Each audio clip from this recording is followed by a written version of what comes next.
Okay, we're going to kick it up. Let's see, did it work? Everything's come up. There it is. Here.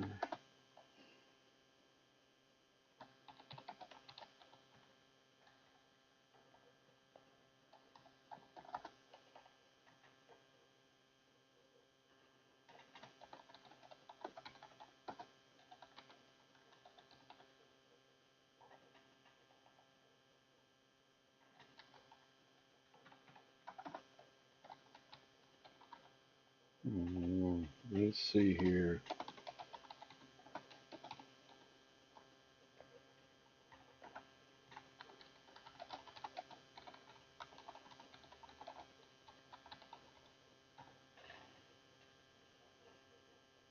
And there, we're up on that. See how this goes.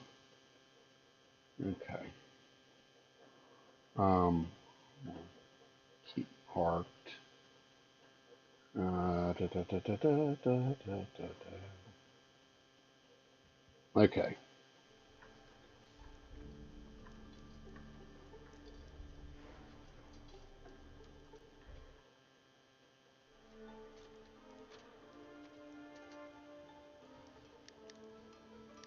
Okay.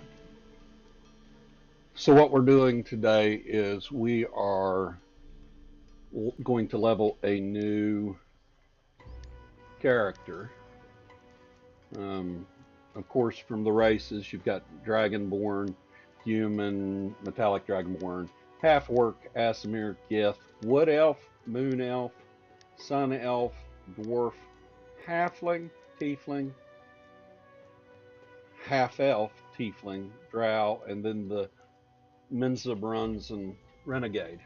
Now, each of these gives a different ability whenever you pick the race. For instance, Dragonborn gives you 5% more healing from all spells and abilities, grants you +2 to any stats, and you gain 3% critical strike and power. It's not bad. Human +3 to any one ability score, and you gain 1% to all your ratings. Each of these has a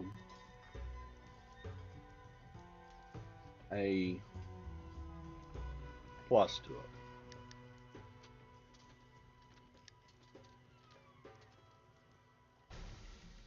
Hang on. I'm going to. Okay. Okay. So, getting ready to level a new toon. Um, the race really doesn't matter um, unless you're going to be min-maxing at some point. For me, this is just going to be an alt toon, so I'm going more for aesthetics than anything. So, we've got our regular Dragonborn. We've got our human. Metallic Dragonborn actually gets 3% more healing and 3% more, uh, 3% higher on uh, hit points. Down a little bit on the healing, but you get more hit points. Half Orc, crit severity's higher. Um, you gain a bonus to movement speed. Aasimar, power, outgoing healing, defense, maximum hit points, 2 to any stat, and it grants all party members that are nearby a 2% increase to maximum hit points. But this doesn't stack if you've got multiple Aasimar in there in your party. Gith, you have Wood Elf, Moon Elf, Sun Elf, Dwarf, Halfling, Half Elf. Each of them have their own special things. Tiefling, Drow, and then Menzoberranzan and Renegade, which these two have a similar power. This one has Dark Fire, and then this one has Fairy Fire. And those will actually stack if you have a Drow and a Renegade in the same party. Oh, but today we're just going to go with,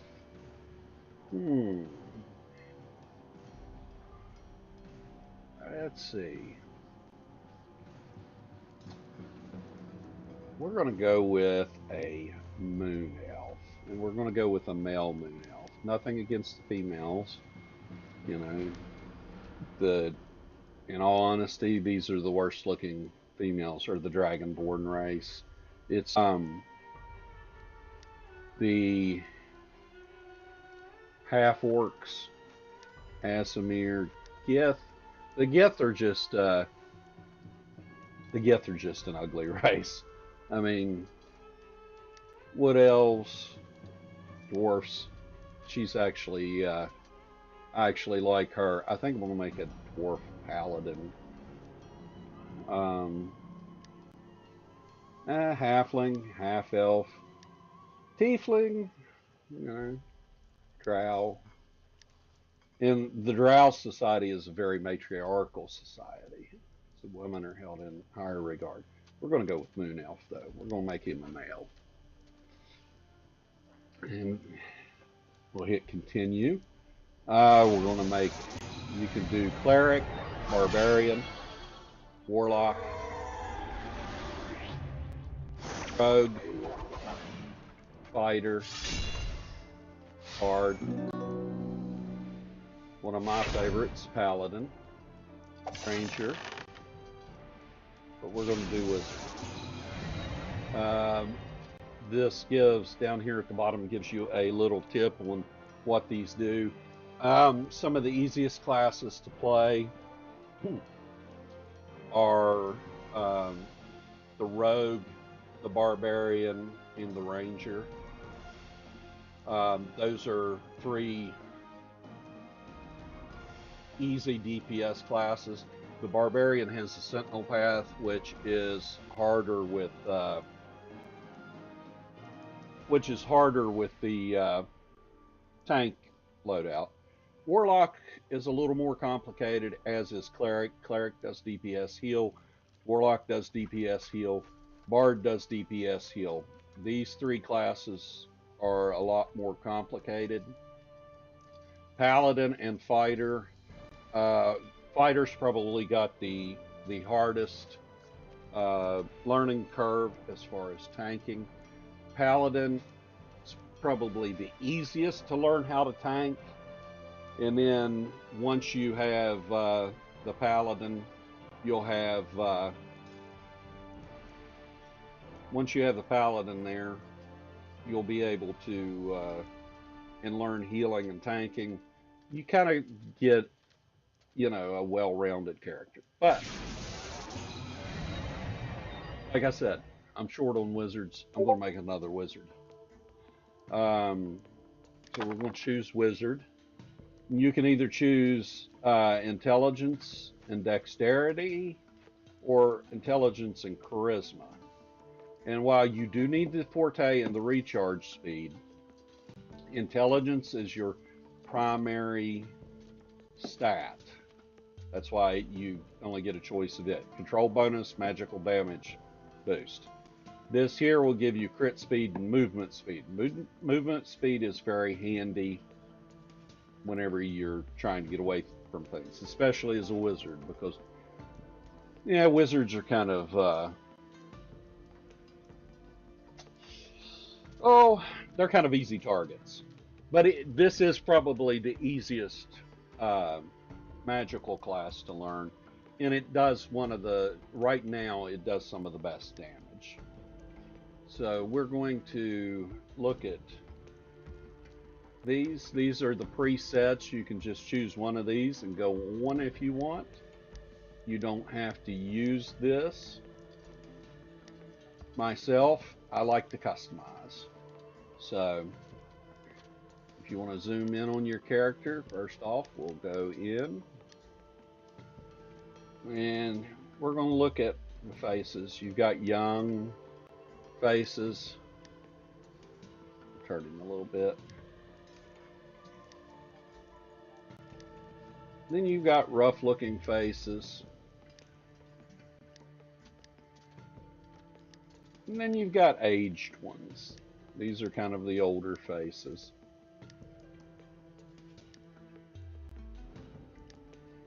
We're kind of probably going to go with this one. But as far as skin color, you can change the skin color. Why it's only showing one shade or various shades of it, I don't know. Hair, there's a multitude of hairstyles. You can have the swept to the right, swept to the left, dreads, thick dreads, long, tied back, medium parted center. You can be bald if you want. Looks like a damn Romulan there. Receding hairline, looks like a Vulcan. More dreads, matted and tied. A ponytail with strands. A warrior look. Ponytail to the side. The pompadour. Short parted. Top knot. The mohawk. Mohawk short. Thin shaved. Shaved thick. Shaved stripe. Or the mini mohawk. Short wavy. Slicked back. Parted, messy, layered, shaggy, styled, undercut, long braids, short flared, short braids, short mohawk, short styled, and then wavy. We're actually going to go with long braids, and we're going to change the color of the hair. We don't want it to be so much gray. I don't think. Well, look. Yeah, because it's just too much blonde looking. I can't see a considerable difference. We'll just make it brown. Eyes. You've got no pupils, kind of standoutish. You've got tiny pupils, small pupils, medium pupils, large pupils, giant pupils. Or you can choose to be blind. Blind in one eye, blind in the other eye. Oh, these are blind left tiny pupil. Right. Hurt in both of them. Hurt in one of them. Hurt in the other one. We're just going to do that. And we're going to go with a brighter green.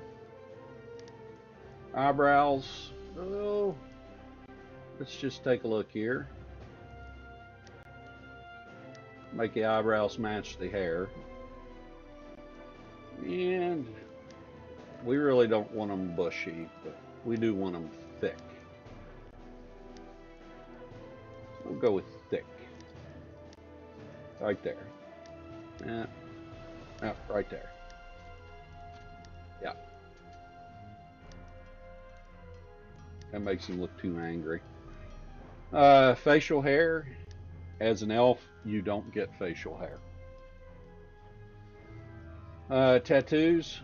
You can get a variety of tattoos. Um,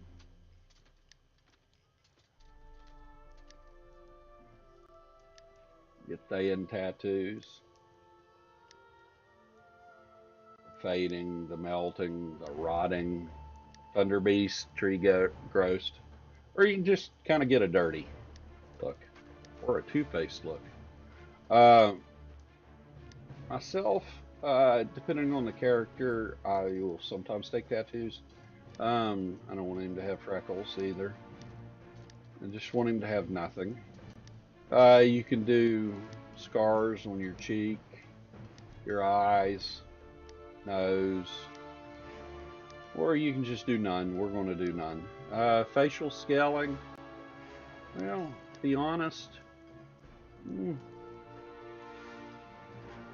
I'd like to be able to trim the ears back a little bit, but I don't think it can. But you can change the lip fullness. You can make the lips more full. You can make them less full. You can adjust the jaw width. You know, you can adjust the jaw height. Give him one of those no chins.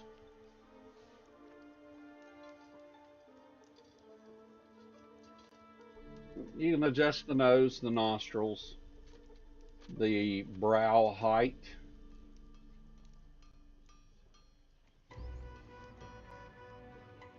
And we'll leave it right about there. Eye spacing, eye size. It's it's not bad.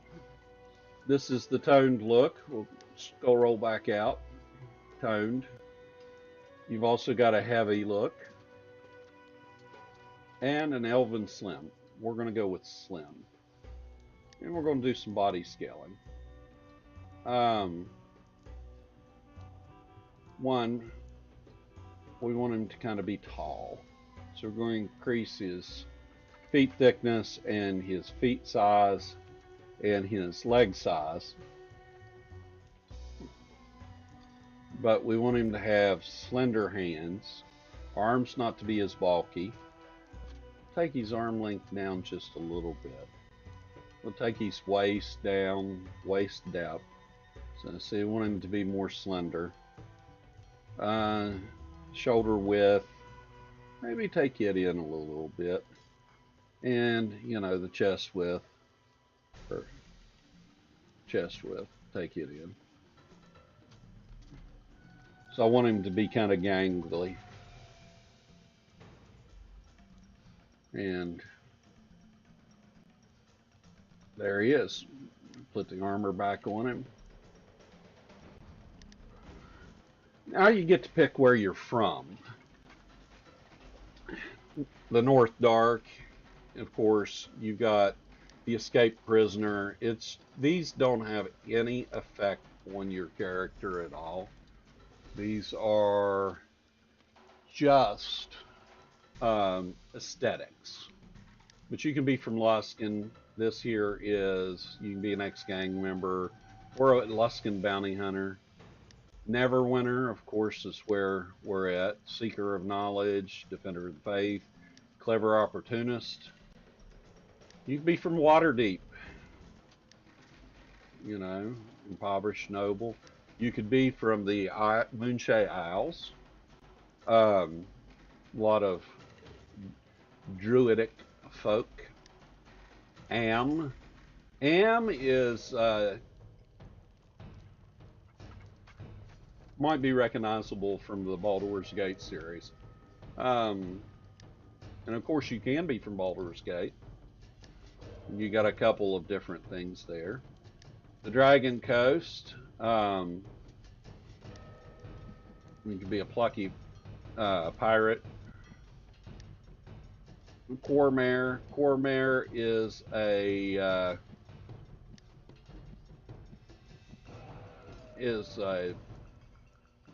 Old Kingdom. Dalelands. Dalelands is where Elminster comes from. The Grey Veil. You know, this is Heroic Scion, Savage Youth, Wood Hunter. Lor I cannot pronounce this. Lurar. Um, I guess the Harpers kind of hold up that way. This is a broken land. And then you've got Mithranor, the most ancient kingdom of the Forgotten Realms. You know, you're a protector of the wild, majestic forests, military tradition. We're going to be one of the descendants of the Cornels, or Coronals. And then, oh, let's see. You can get a deity affiliation. There's different ones from the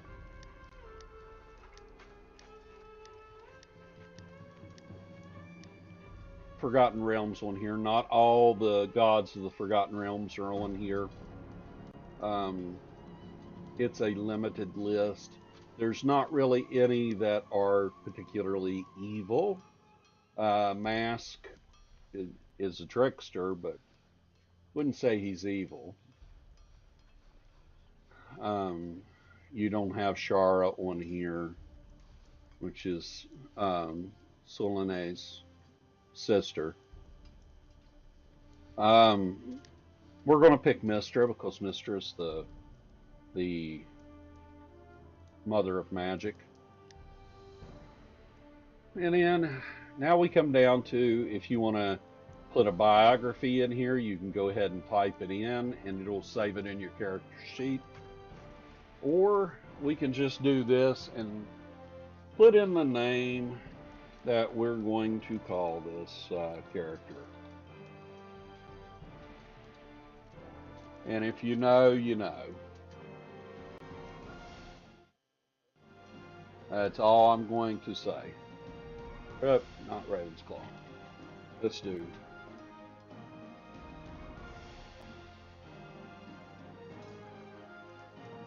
And then we're going to get right into we'll get to see the first movie.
You there!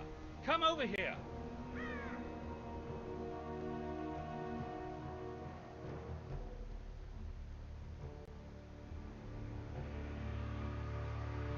Well, and as you can see, I've gotten some rewards here. I'm going to, if you've never played before, I'll turn the sound down about, one more, no, up one. Yeah, right there. Let me turn the,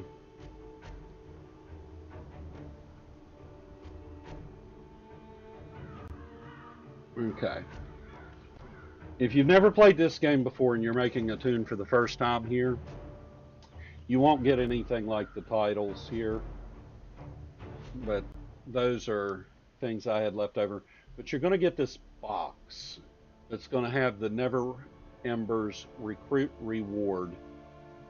And you're going to be able to open this box all the way to level 20.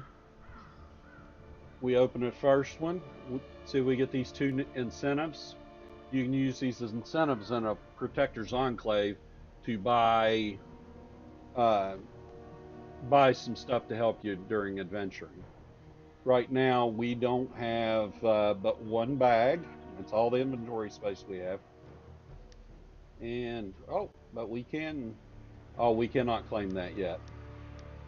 But this is your inventory. You can sort out your inventory this way, looking for specific things, or you can type in text and sort it that way. Just to clear it off, do that.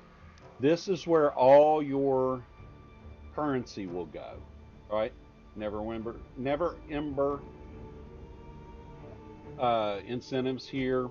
You can see that I've got 30 copper pieces. I do have some Zen. This is where all the currencies that you will have will collect. I'm going to turn that down just a little bit more.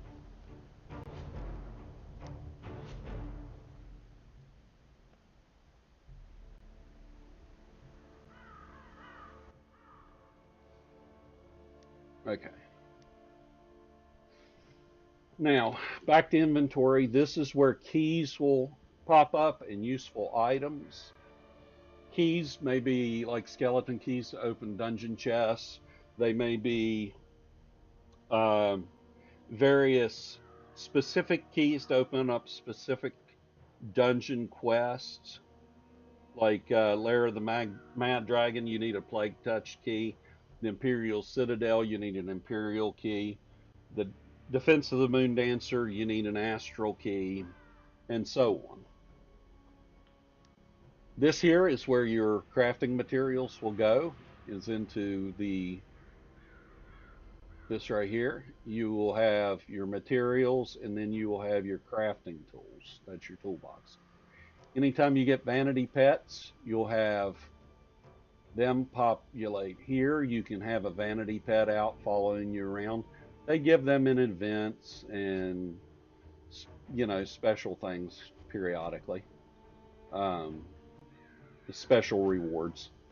And then down here you'll have fashion. You'll notice that fashion is a limited amount of stuff. To use your fashion, you need to go to appearance, and you need to go to fashion, and you can put it on here. As you can see, we've got nothing as far as fashion. It also gives you the opportunity, you can get dye packs. It gives you these dye packs for free, but these you have to either buy or acquire in game. This is the gear that I'm wearing. I have shirt, pants, and I have some stitched shoes. You can override the gear and have it be something else. The stuff in your fashion slots will go into your fashion item slots, and you can you can't see how many you have, but This is your character sheet. This is your total item level at the moment. This is how much damage you do. And that's your hit points. This will be where you increase your ability scores as you go. As you can see, each ability score gives you something more to your bonuses. Then you have, these will be your powers. Now the goal is whenever you get to the level 20 and you're, you know, looking at whatever you're doing, you know, in game or whatever, you want to try and get these all into the green. Sometimes you can get one, two, or three of them. Sometimes you can get four or five, but you really have to kind of min max your stuff for that. When you're leveling, don't worry about this. Don't worry about the item level. Just go through, enjoy the leveling area, and have fun. This is where, if you get any enchantments, you can put these in. These will bolster your numbers over here. It'll increase your total item level and your damage and your hit points. And here you can have an artifact. You get another one at 20, another one at 15, and another one at 10. Or 10, 15, and 20, going up one. But different enchantments give you different boosts to skills. These are for overloads. The overloads are available in a variety of places, most notably in the Stronghold. Uh, a level 10 marketplace in a Stronghold has the best opportunity for some of your base ones, like the 10% dragon ones, which will give you either a ward or a slayer, which slayer's 10% increase to damage. Ward is a 10% increase or decrease, it's a damage reduction. We went over appearance, history. You type in your history here. You can also change your titles if you have a different title, that you get titles as you go through the game. These are your powers. You start off with just base powers, and once you get to level 11, you'll be able to choose a Paragon path, which is Arcanist or Thotamerge. Thotamerge. Thotamerge. I cannot pronounce that word. Um, both of these are DPS paths. Both of these can do very good damage, but depending upon your build. As you get into campaigns, you will get boon points. Boon points will give you bonuses to things such as critical strike, power, critical avoidance, hit points. Um, it'll increase damage against cultists, fiends, dinosaurs, and the dead. Give you a little boost to what currency you pick up. Be a speed boost. These are potions. A lot of the ones that you want to focus on are these up here. The advanced boons aren't bad. The increase in forte, stamina regen, outgoing healing if you're a healer, action point gain, recharge speed, and control bonus, incoming healing.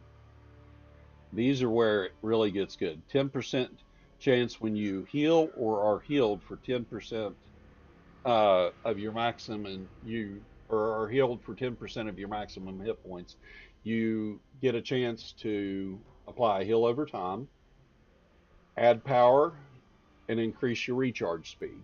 And these stack as they go up.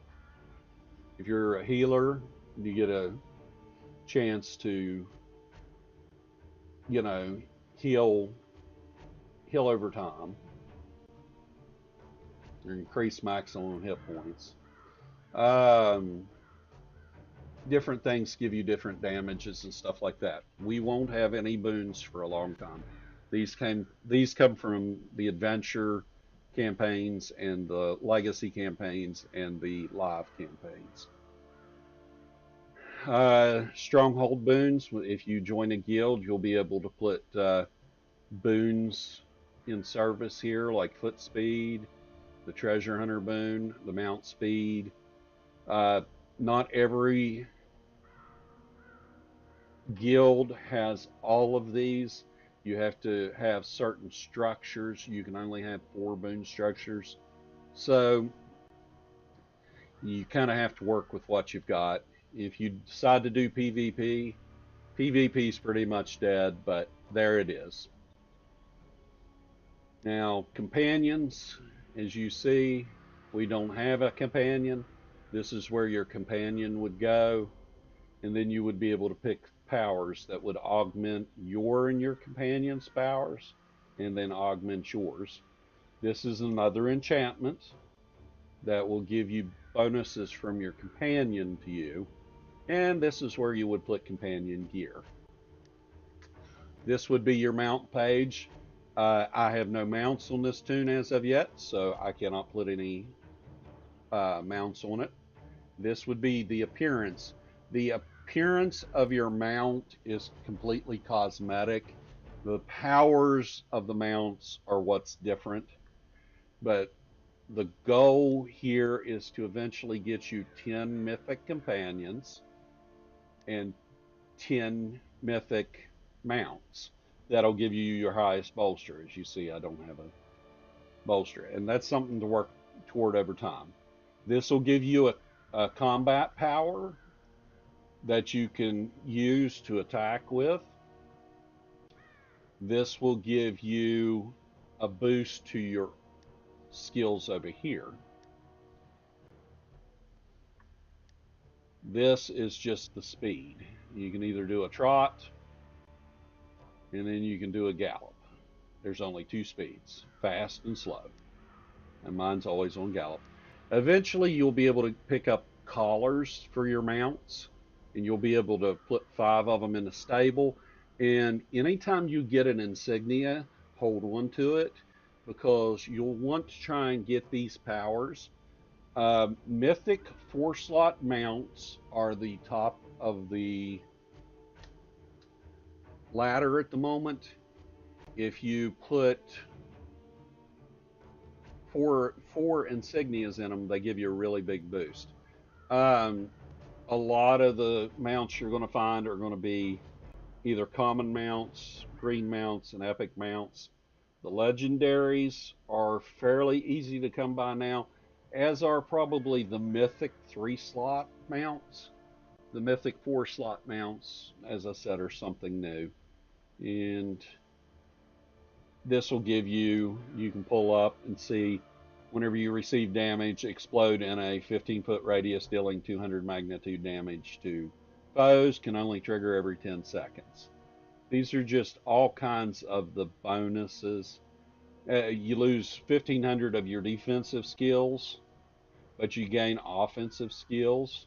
There's also one of these that does the opposite. You lose offensive skills and gain defensive skills. Here it is, Protector's Covenant.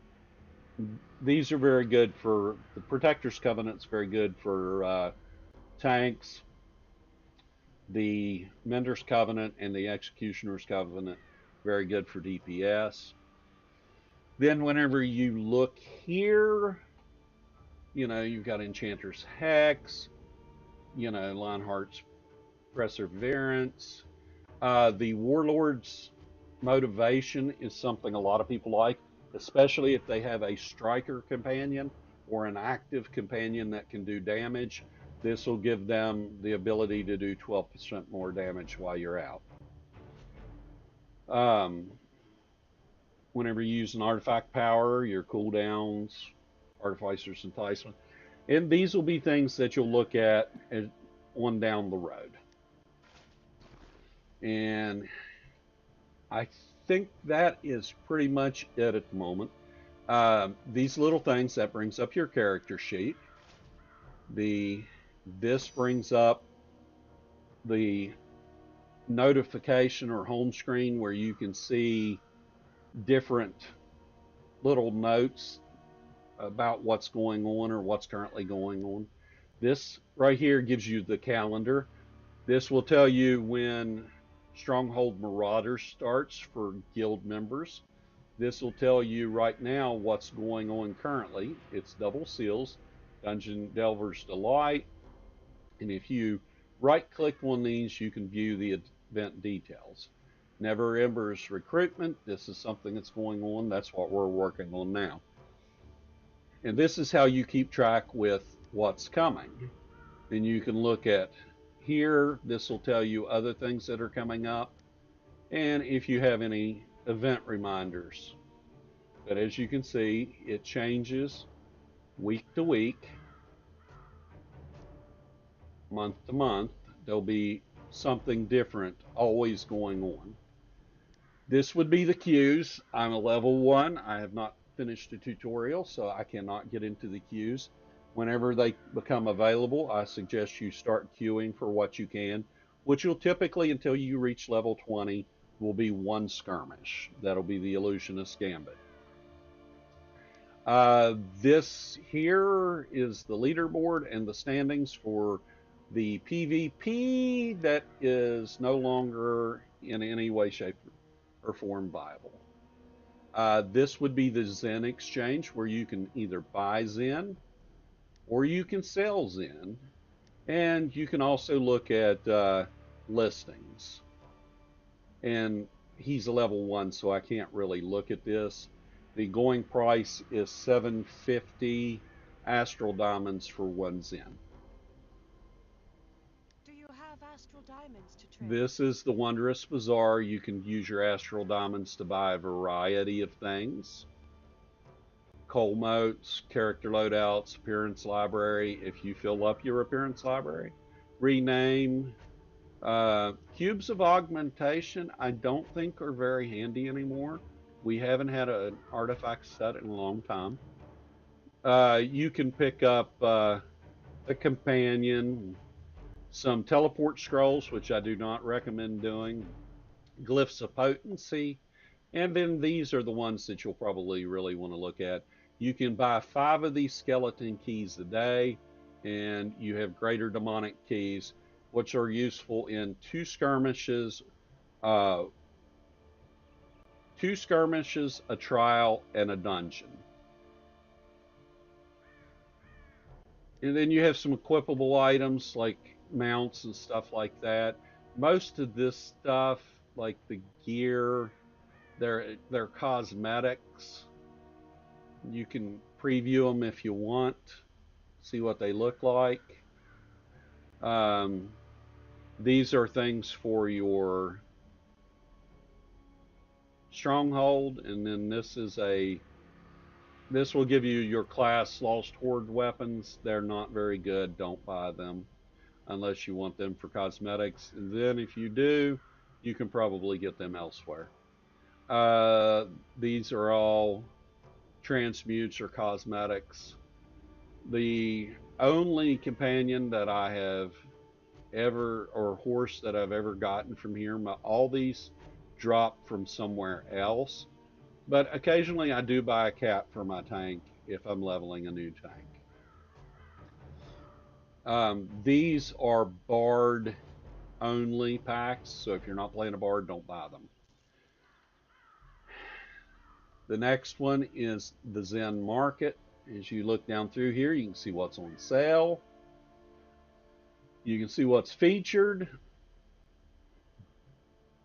You know, Blazing Soul pack, Head Start pack for some of the things, some dye bottles. These are cheaper elsewhere.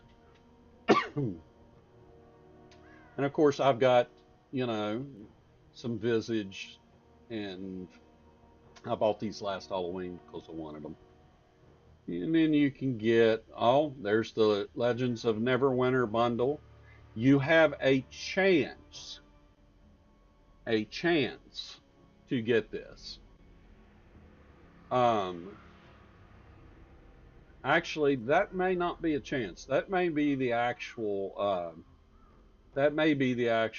pack that gives you. You will.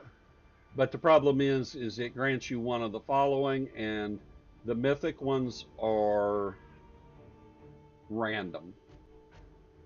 The other one's a choice pack. The other one's a random pack for the mythic. Event stuff, like any events that are going on, you can pick up stuff there. This is VIP. VIP is a luxury of life purchase, which anybody who plays this game for any amount of time, if you think about getting VIP, it would be well worth it. Whenever you look at VIP rank 12, these are the things that it gives you if you just buy 1 month, and these stack. If you buy 1 month, you get one reward reroll token for a dungeon and one enchanted key per day. The enchanted keys open up the chests that drop, which sometimes have some very good items in it. This is the character rewards. So you get that. But then you get access to the Moonstone Mask VIP area, access to your professions workshop. You get a 15% bonus on Astral Diamonds, on runs, skirmishes, and PvP. 10% bonus glory and XP for most professions. And you can travel, summon a signpost to travel anywhere. That's why I said don't buy the one things. And each one of these will give you everything previously, and they stack. If you buy 12 months of 1 month, eventually it will give you 12 months. If you buy 6 months, it'll give you 12 months VIP, or rank 12 VIP. You can teleport to the Moonstone Mask at will, and you receive 5 healing potions based on your level. That's out of this little pack. This was the key. I've already claimed it for the day. 3, you would get all of that, plus it adds 1% maximum hit points to every member of your group. An extra reroll token. You no longer need to be at a campfire or altar to invoke. Right now, if you want to invoke to be able to get little bonuses per day, and I cannot show you because I'm locked out of it at the moment. And you get an extra 10% to Astral Diamonds and additional reward items from invoking. So this would be a big plus. Rank 6, another reroll, and you're able to summon a mailbox. You can summon Seal Trader, so you can trade in some of that pesky currency that will show up there. And you now become immune to injuries. Now, before, you had to have injury kits. If you hit rank 7 as a VIP, you can run through a trap and not take any injury to your person. No auction house posting fees. That comes in very handy. And the Wondrous Bazaar, that's where I was showing you where you can buy stuff with Astral Diamonds, is reduced. The cost is reduced by 5%. And restoring workshop morale costs 5% less. We'll get into workshop morale in a later video. Wondrous Bazaar, 10% total off. Workshop morale, 10%. And now you can summon a profession vendor, which is really handy if you need to clear out inventory space in a dungeon. And you can just pull them up and sell off what you want out of your inventory. 15% off, 15% off, 20% off total. Now here comes the creme de la creme. The 12-month, you can summon a banking portal that allows you to get into your personal bank or your shared bank and get things out of it. Wondrous Bazaar, 25% reduced. Morale, 25% reduced. And see here, it will not let me do any of that because I've not completed the tutorial. This here will take you into the collections. As you go along, you'll collect points. This is more a bragging thing than anything, completing out all your points here. It really does nothing to boost your character. But if you're looking for a particular artifact or something, or you're trying to figure out where a particular companion comes from, you can hit Control J or just go up here to this little box, and that'll bring this up, and you can find stuff that, and you can find out where they come from. Yeah, Walthian lockbox. This one comes out of the Atramentus lockbox. This one comes out of the Planar Panic. Miniature Giant lockbox. Um, Leaping Flame lockbox. And it's got them on each of these. It'll even have special companions like the Elminster, the Makos, the Linu, and the Jiraxi. These are the four that are in that pack right now.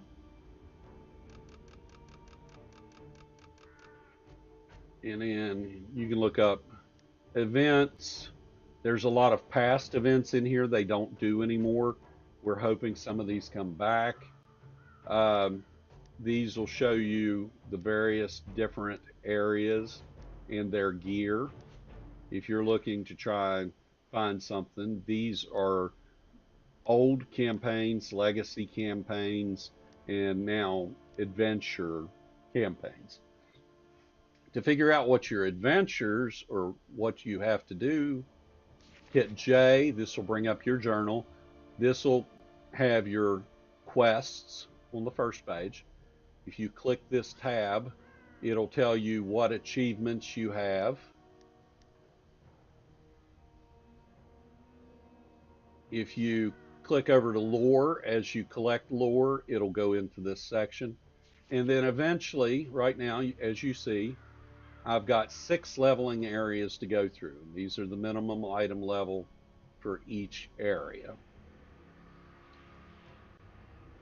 And then here you can see the current battle pass, which is Volcanic Visions, and you can see past events. These are all the prior battle passes. What it does not show here is there's a whole section of playthrough storyline campaigns, adventure campaigns as I call them, that you can do that are straight playthrough once.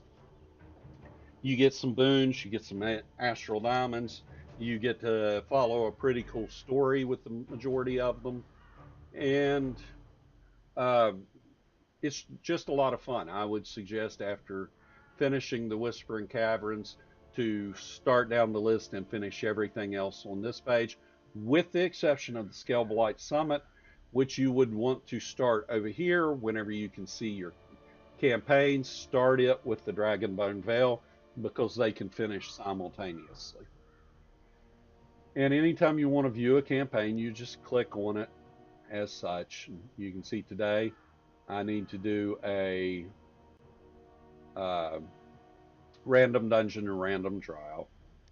See, I've actually got I've got to defeat a boss in that would be the commanders in Mount Hope now, and then I got to do a trial or a skirmish, and I've got to do a random or advanced random dungeon or random advanced dungeon. As you can see, I've completed that part. This one here starts the week after next, what, the 15th, 12 days. This one will start, and each one of these had different things. Zone Lockdown, Heroics. The next one will be certain quests, random dungeons, and you get rewards like keys. These are the free tracks, Legendary Insignia Pack, Greater Bag of Holding. You know, you get some upgrade stuff. If you buy the premium track, you can get different things out of these. This one, of course, is over, as is this one. Well, this one's not completely over.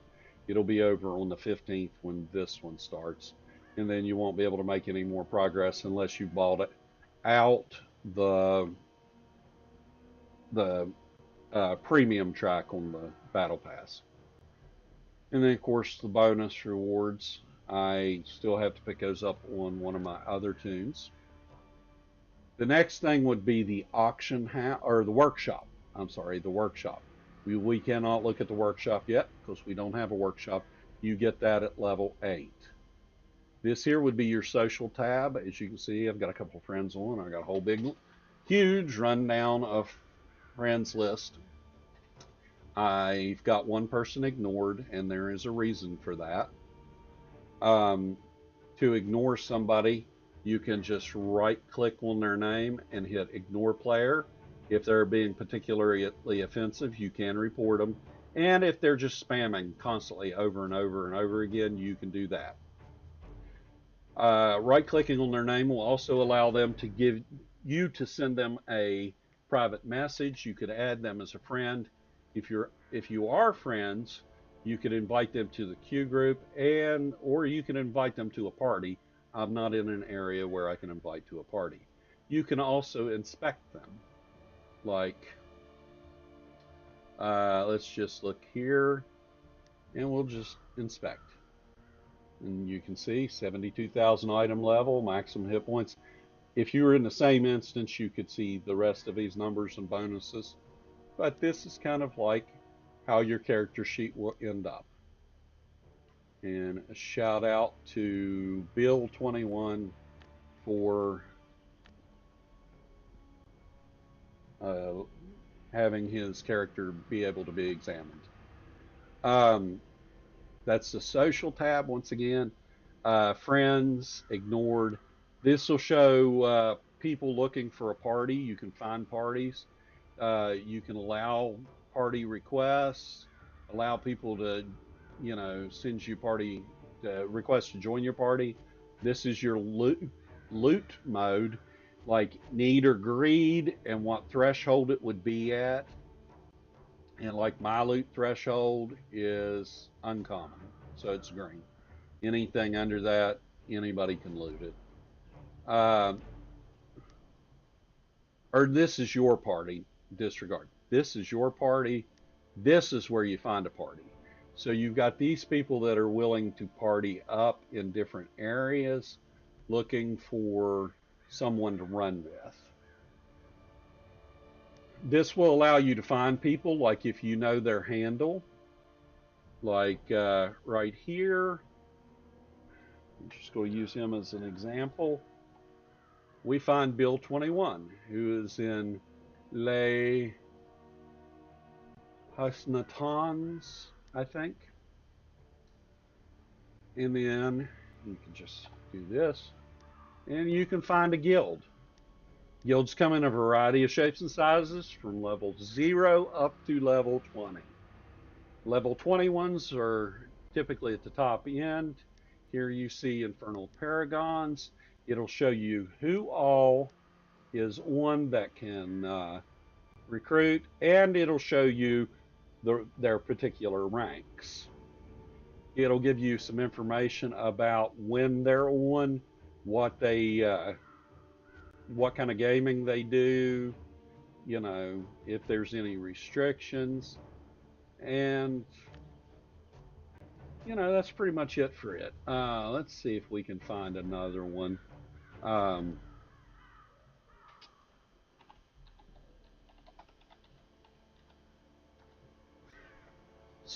Sentinels of the Sword Coast Adventurers Guild. Interesting. That's there's also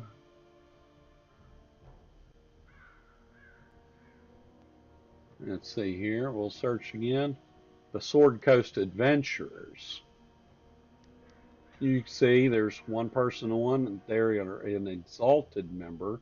Not every guild has the same membership levels.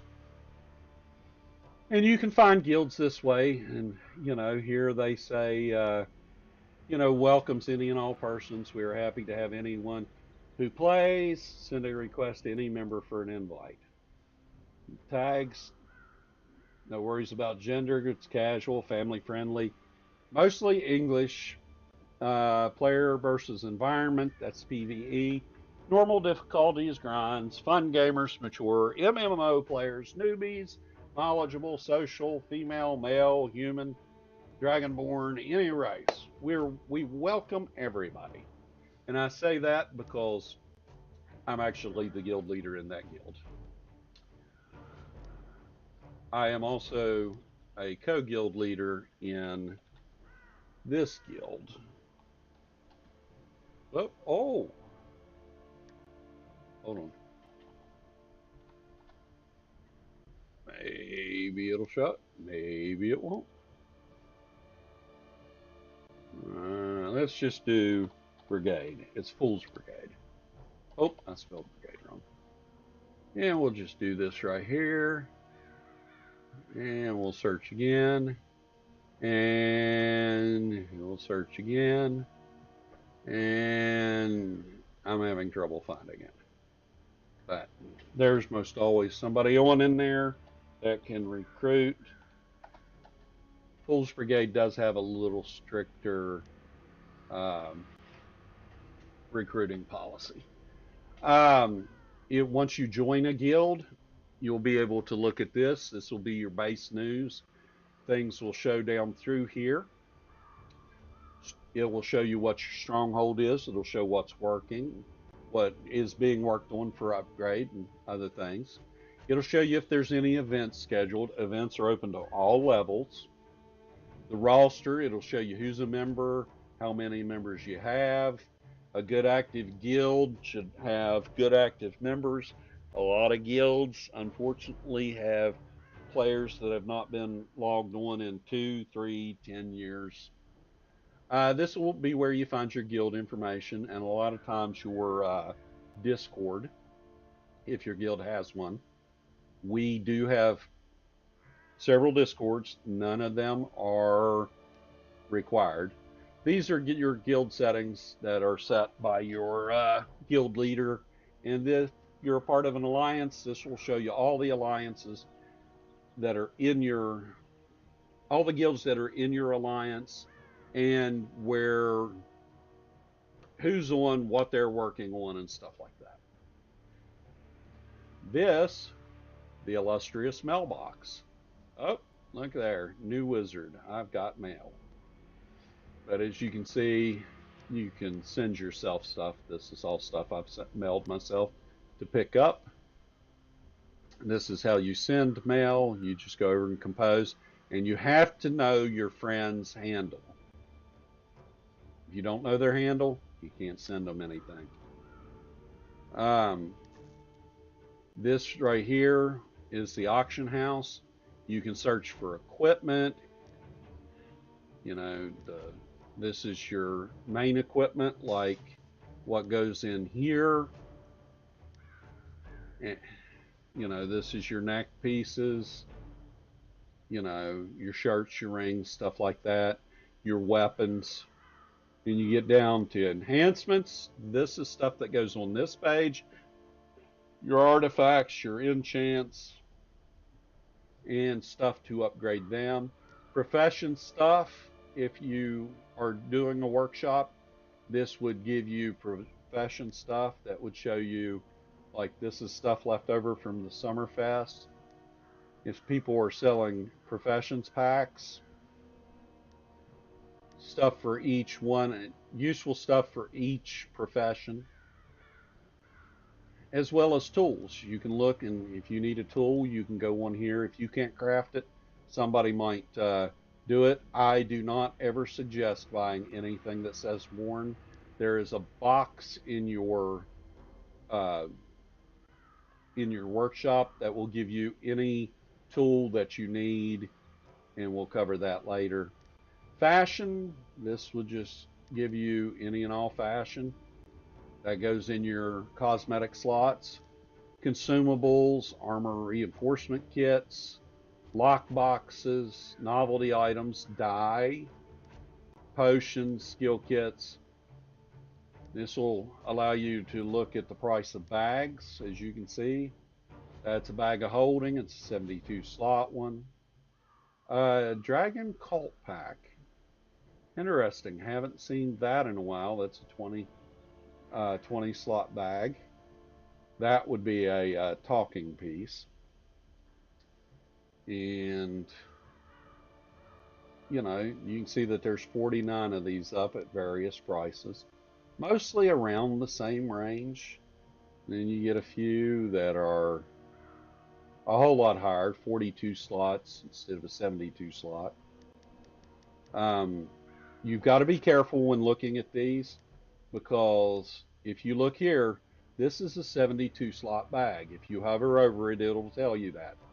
Be careful because that's a 60 slot bag.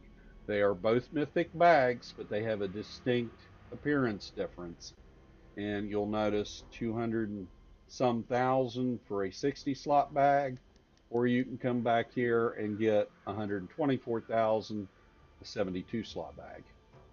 Mounts, you can find mounts here. You can find companions here, companion or mount collars. You can find mount collars here, and they range from the regular up through to the purples and the myth or legendaries and mythics. Companions, you can search for companion equipment. There may still be a little bit of it. There's not as much of this now as there used to be. This is all older stuff that drops. As you can see, a 420 item level. We're up to 2200 item level now on this. That's why this gear is so cheap. But starting out, you won't have a whole lot. And if you want to buy a couple of cheap pieces, you could. I don't recommend it. You will get some as you're going. You'll notice that some of the more expensive pieces, these are the molten ones that are coming out of Mount Hope now. They are well up into the millions. This is stronghold stuff, decorations and things like that. Before you ever buy any of these for your stronghold, make sure that your stronghold's not maxed out on things. Um, these are vouchers. These are things that people are selling, like profession supplies, surplus equipment. There'll be some dark, some fey, and some frozen treasures in here, astral diamonds. These vouchers can be donated to your mimic in the stronghold, which we'll go over later, which will allow you to gain guild marks, which you can buy those overloads that go in these slots, like I was saying earlier. You can also buy food, which will buff you. But before you ever buy any decorations, make sure your guild is not full on all of them. These are everything that is all miscellaneous. There is a lot of junk down in here. This is literally just stuff that people pick up off the ground. Um, this stuff gets sold. This is actually some of the some of the old master crafting, I believe. Um, Fiend remains. These are for the Avernus weapons. Black ice that comes out of this is obsolete. Um, a lot of things that end up down here might be obsolete. These ancient dark enchantments are obsolete. Do not buy any of these. They're not worth it. Mushroom droplets. Now those are the current masterwork. Uh, if if you're going to do masterwork or have somebody craft for masterwork, you may need to come here and buy from some of these people that are posting master crafting supplies. But as you can see, a variety of stuff. A lot of it junk. This is where you would sell stuff. Like if I wanted to, I don't think I've got anything in my inventory, and I can't put that there anyway because that can't be sold. But you could drag it to right here, and then you would put in like if you want a starting bid, like 100 astral diamonds, but then you're willing to sell it for 150 astral diamonds. This would be where your posting fee is, and this would be the cut that they're going to take. They're always going to take 10% of your diamonds. And this will show you anything that you have up as far as if you're bidding on something. This will show you what you're trying to sell. This will show you what you're trying to buy. The next thing, of course, is your journal. We've already went over the journal there. And then anytime you need to get back here, this will allow you to rearrange your heads up display. And that will allow you to move these things anywhere you want them on the screen. The next thing is options, like overall music volume.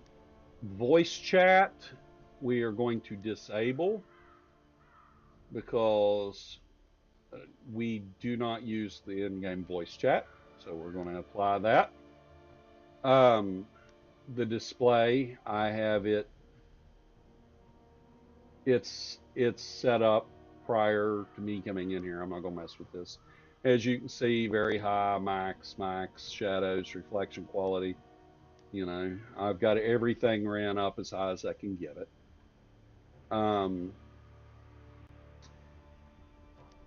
Advanced stuff, reduced file streaming, software cursor, bloom intensity, no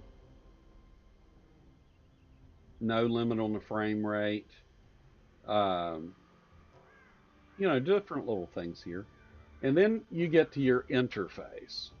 Now, here's the interesting thing. This is my user interface. Right now, we're going to load any keybinds. And I don't think these are keys that you can bind for certain things. These are things like your inventories tagged to I. You can um, you can do that. The movement, W makes you walk. The S makes you walk backwards. Move left or right. The space to jump. And these are your primary keybinds, and these are your secondary keybinds. So I'm going to go ahead and load my keybinds, and you'll notice that my keybind 1, click OK. I can still do that, but that's without my W key. That is just using my mouse. Handy little thing. We'll go back to options. We talked about advanced. Now we're going to talk about interface. This is the general interface. Um, the scale of it, you know, confirmation messages, just basic stuff. If you want to change something there, you can. This will show players titles with names, show players damage floaters. I want that off. I don't care about that. Show companion floaters. Don't care about that. Want that off. Now the interesting thing about that is I'm showing you that I'm turning it off here, but I don't like the stuff floating up. A lot of people like to see the numbers floating. It destroys my thing. Show enemy name. You can hover over them. Guild name, always on. Show guild life. Third party name. Your companions, other players. You can go down and do all kinds of settings with this. Another thing is the chat. If you are an adult, see, I like to see how there's nothing here? These are very important. Turn that on. See, now you have the month and the day. Turn timestamp on. That gives you the timestamp. Show channel names. You want the channel names up here. Sticky channels. Show system message types. I typically do turn that off. Show account names. See how this account name is showing, but whenever this person was talking, you could not see it. You want to turn on show the account names. you're better off learning the account name instead of the individual character. I have 44 characters on this account.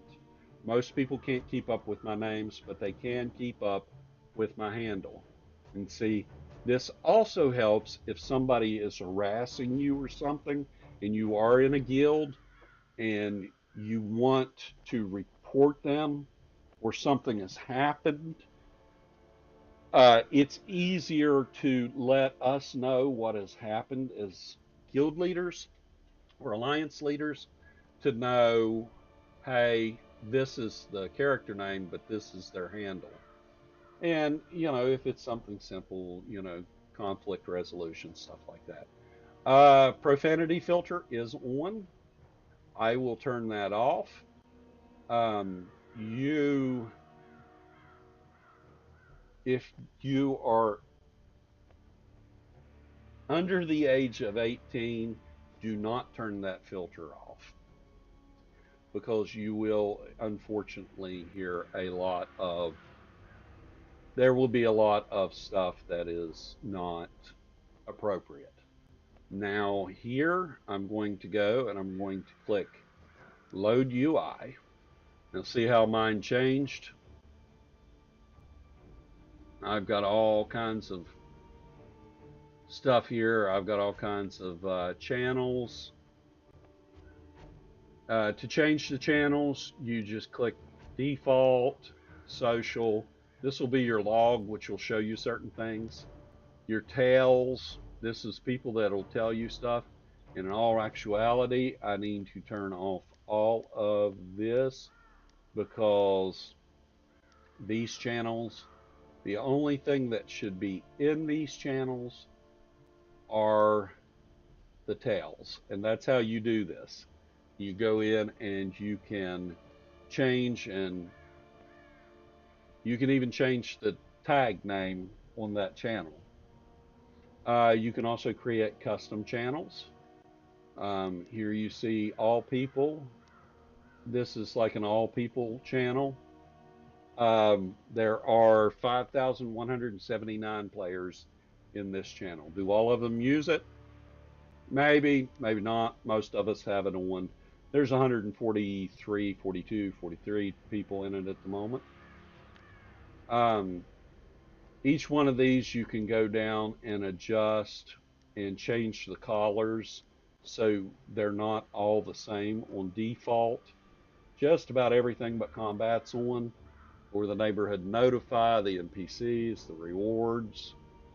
And as you can see, I've got different colors for different things.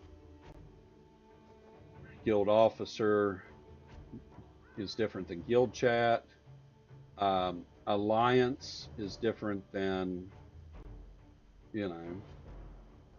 just little different things. You can add new chat tabs. If you want to add a new chat tab, you just add one there, and it'll bring you down the default stuff from whatever tab you were on there. I'm going to delete that because we don't need it. Parties should be limited to pretty much the queue group, the raid group, and people talking to you, as well as party, because everything else can be a disturbance while you're in there. That's if you're doing stuff. You can also create your own chat channel, and you can go right here and look at your chat options. We'll turn the profanity filter off, and then what we're going to do here is we're going to load my UI again and see if that did turn my profanity filter. I don't want the profanity filter on because I'm an old man and it doesn't bother me. Okay, off. Okay, and then that's your chat. You've got different ones that you can go across and see. I normally keep it on social depending on where I'm at. That's how you get to that page to look at your chat channels. To send somebody a tell, you would send it like this. and then put their username and their character's name and username on there, like you would type out all of this, which can get kind of wieldy whenever you do that.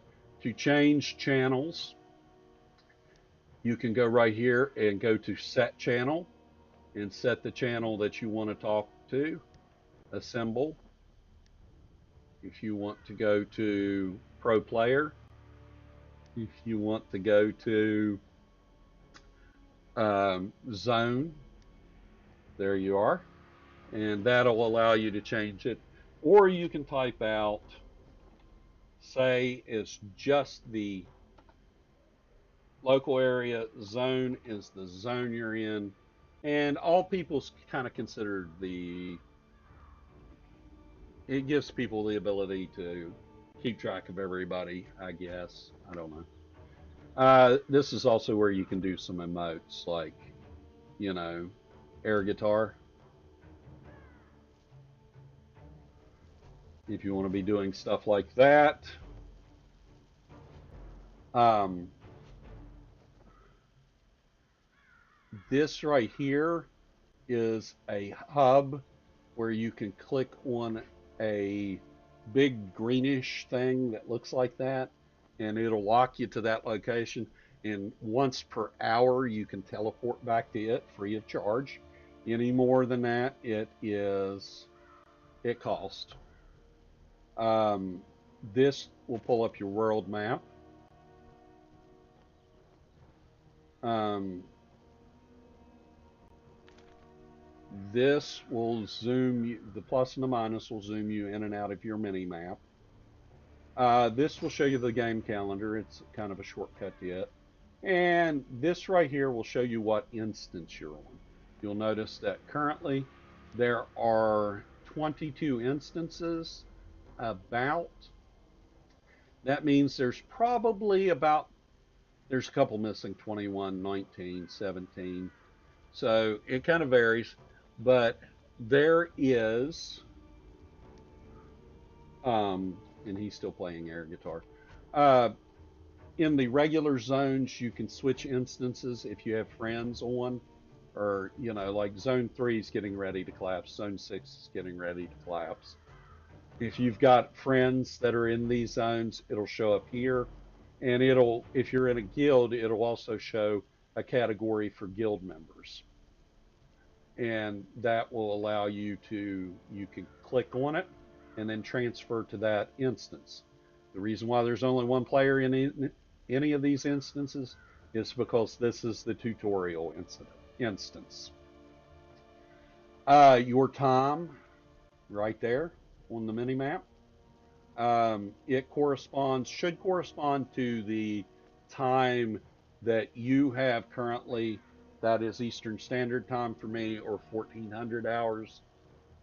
Um, you've got a quick inventory tab down here, and this is your main bar you're going to be worried about.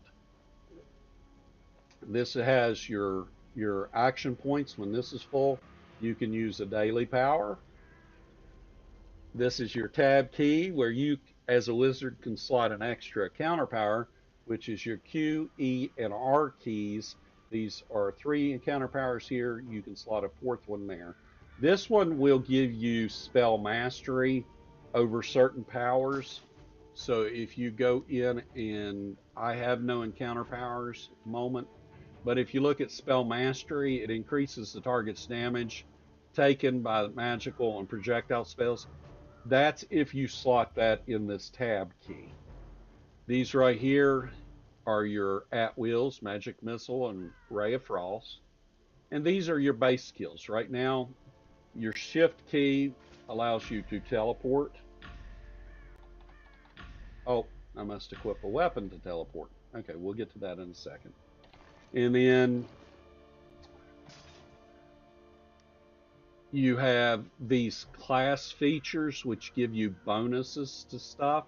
You can have 2 class features active. This will be where your feats come up, and these are just general skills that you have as a whatever race you pick. and whatever class you pick. And once you get to level 11, you'll get a whole new set of these, as you can see. And we cannot do any of that until then. This is your artifact. This is where I have my artifact slotted. Some people have their mount slotted here. You can change these around if you really want. My artifact will go here. My healing potions typically go here. A belt item goes here. That's something to assist you in combat. And then normally there's a buff or, you know, something, some other belt item that will give you a buff that can go right there. Or it can be just 3 sets of potions. Low level, you may have just 3 sets of potions. And once you get a mount, a 7th key will pop up here, and that's how you will mount and dismount, by hitting the key there. And that's pretty much it, going over everything there. If you are VIP, you can click that to access it. Right here, you can inspect yourself, view all status effects, set your loot mode, and your VIP benefits. You can also click right here to check out your buffs, debuffs, and long duration buffs, which I believe if you do this, it's the same thing. And that pretty much covers all I can tell you right now about this, I believe. So what we're going to do is we're going to talk to Linkletter. You were in bad shape when we pulled you from the front line. I don't know how I feel about untested adventurers volunteering their aid in this fight, but my men need all the help they can get. That blasted Dracolich is tearing through our ranks. Protector's Enclave needs reinforcements. Fight your way to the Sleeping Dragon Bridge. If you see a particularly imposing tiefling, that's Makos. Do what you can to aid him. Before you go, make sure to arm yourself for the trials ahead. Understood. So we're going to come over here and pick up our first set of gear. We're going to get a recovered talisman, a clear crystal orb, some fitted robes, and some potions of healing rank 1. We're going to take all that. The potions automatically equipped there. It's going to tell us to open our inventory, and you can do this several ways. You can drag it over and put it into the slot. You can double click to put it into the slot, or you can click equip.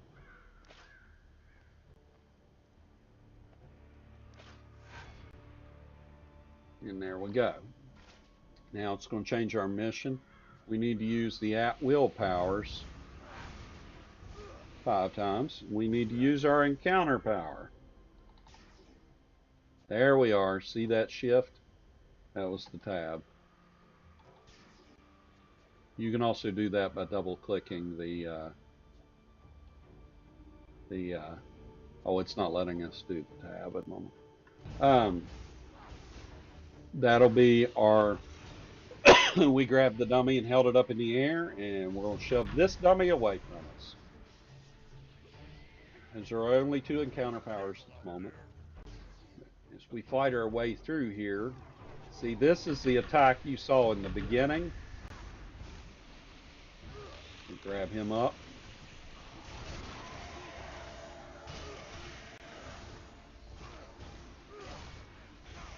Now, I'll show you magic missile, or ray of frost. That is ray of frost. It will freeze the person. It will do steady damage taking them down, but you can either hit it and let go, or you can hit it and hold it. If you hit it and hold it, it does more damage. This one here, like I said, yanks them up in the air. You can see them go on cooldown as we do this. That's magic missile. That's an all-time Dungeons and Dragons favorite.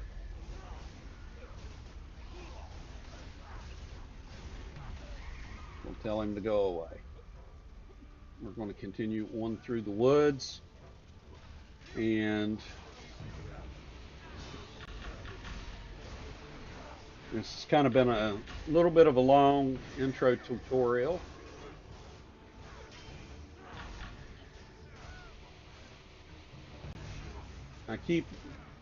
These aren't the powers I use on my other wizards. Well, magical missile is, but I need to trade these two spots because I'm used to using my right mouse button for magic missile.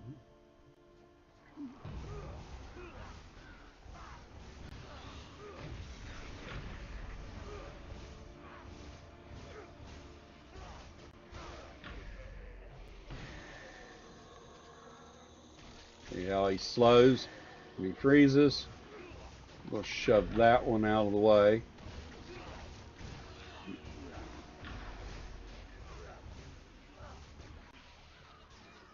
Now we're going to try and get through here without much other. And it leads you through along the walls. And there's several events that you get to come outside the walls. Yes, sir. You'll see over here, you can go exploring if you want. You can't get up on the walls, however. Can't get through there. I'm not even sure which gate that would be. But, look at that. Moonstone Mask. And there's the Hall, or actually that's Castle Neverwinter. Oh.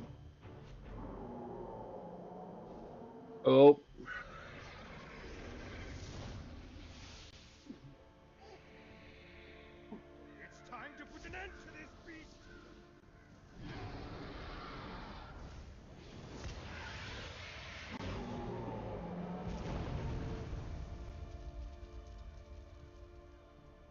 We must find its soul before it rises again!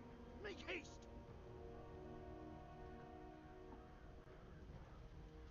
Okay, we're going to make haste. Now we're up on the wall. And going over the gate that's what's behind it. This broken siege tower. Anytime you get to a campfire, go ahead and run through the campfire, especially if you're in a dungeon or a trial. Always run through the campfire. Most especially in the dungeon. Okay. Here he's going to try and keep her from raising that dragon that he knocked out of the air.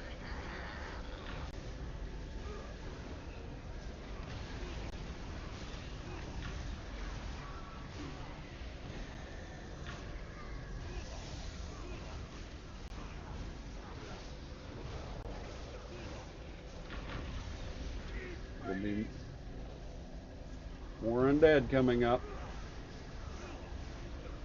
28 seconds and Makos has this.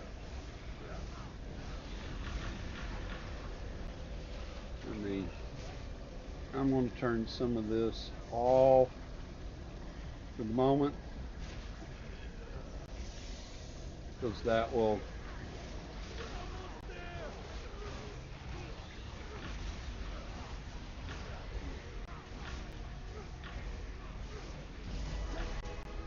and there he blew them all away. So he's done that. I'll be honest, I'm not a big fan of Makos. You'll find out later on. Oh, look. That's what happens when you have combat advantage. Okay, so that's Makos. You saw him. He was the warlock at the gates. This would be Celeste. She was the cleric. To keep the undead at bay. I'll be honest, The line here, the treat the wounded. the visual on her nose kind of looks a little You odd. would do well to assist there. Seek out Sergeant Knox once you've crossed the bridge. Seek out Sergeant Knox once you've crossed the bridge. Okay.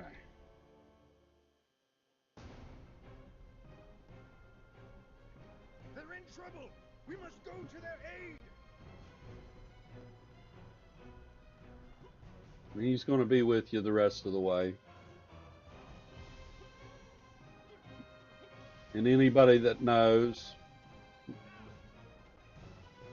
Rip Wilford, anytime you find a chest like that, you can open it up and see if there's treasure in it. Little tip, not every chest like that is actually a chest. If you can stand on it like that and it doesn't throw you off, it's safe to open without being too concerned. If it throws you off, that's because it's alive, and it's why I have trust issues. That's called a mimic.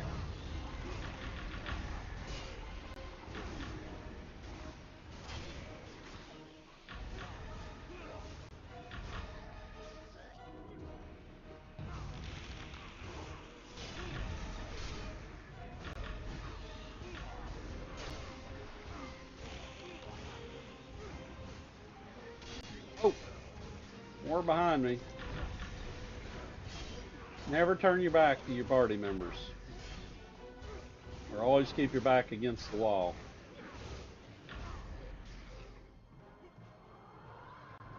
And you can look around and always find little things that will, like that chest. There'll be skill nodes.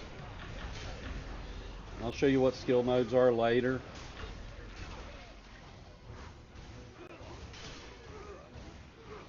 Your first 5 gold that you make should buy you a stack of resource node kits. If you're a wizard, you won't need the arcane. You would get the dungeoneering, the nature, the religion, and the thieves kit.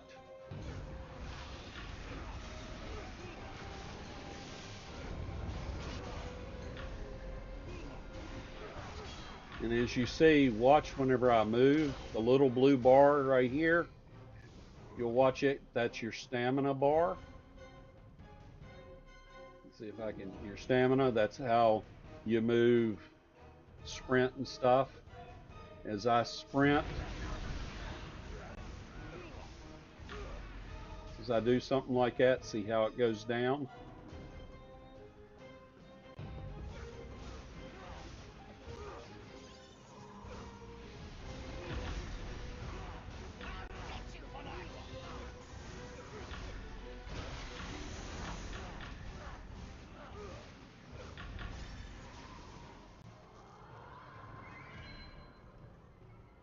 Okay, see the little glowies? That'll always be right there. There, picked up some more potions and a precious black pearl, which I can sell. And if you look at the path right there, if you hit Alt, you can move your mouse around the screen. If you look at the path right there, it's leading you up here to this circle on the mini map. You can turn that off by hitting Z, but then you'll have a hard time finding your way around. My suggestion is always leave that on. Now, we're going to get another cutscene. That's Valendra.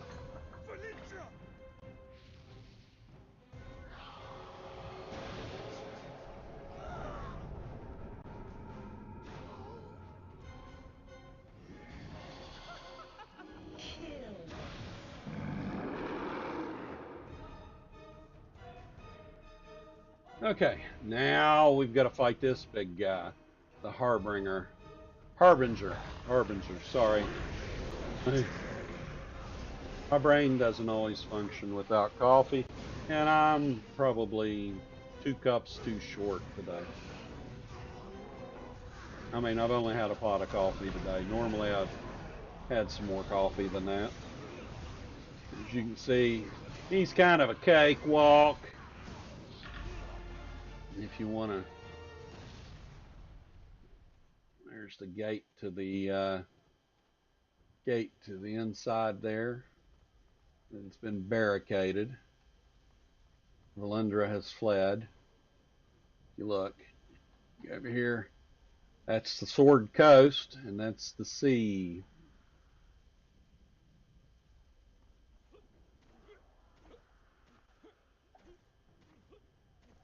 And we'll go back and talk to Makos. You all right? I believe I'm in your debt. Yes, You you are. fight quite well. When you are ready, we should move on to protect his enclave. And now we're going to move on to Protector's Enclave.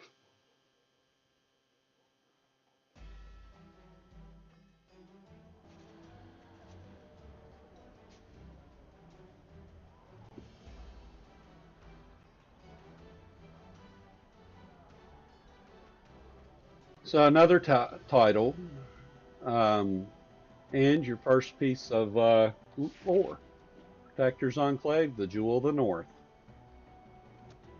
And there's Celeste and Makos. You'll talk to Welcome to Makos Protector's here. Enclave, adventurer. Celeste and I need to speak with Lord Neverember about Valindra's attack. You should meet Sergeant Knox in the Adventurers Guild nearby. I've sent word ahead that you're on your way. Oh, and thank you for your aid in battle. All of Neverwinter owes you a debt of gratitude.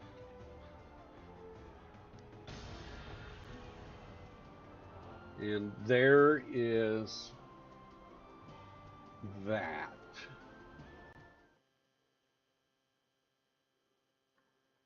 Now, say you're a new player or an old player logging in for the first time in a long time. One thing that you're going to want to do is head up this way. Of course, this is a new character, so the first thing you're going to want to do is go up this way and go to the mailbox, because if you are an old player that has just returned and you had any of the old enchants, they're going to be in your mailbox. Of course, I'm going to go ahead and pull a couple of things out of my mailbox here.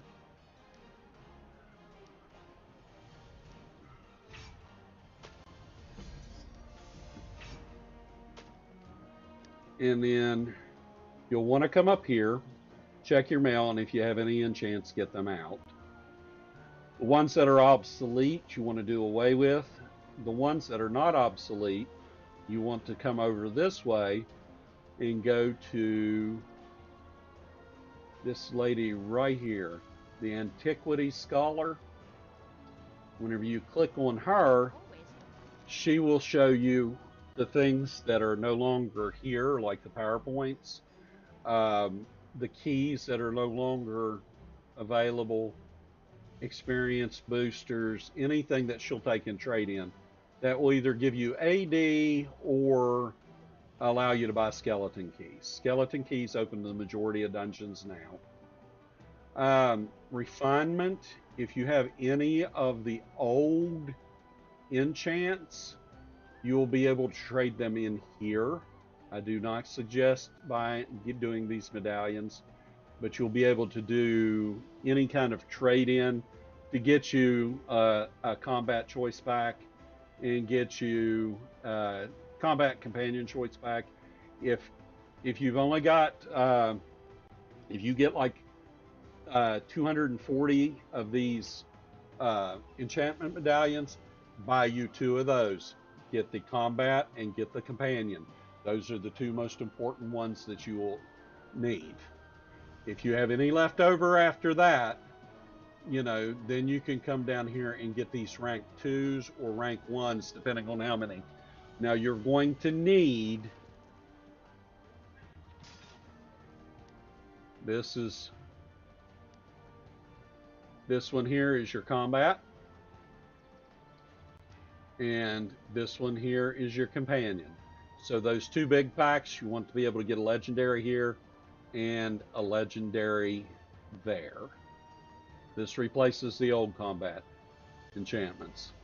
Then you will need 9 of the regular ones.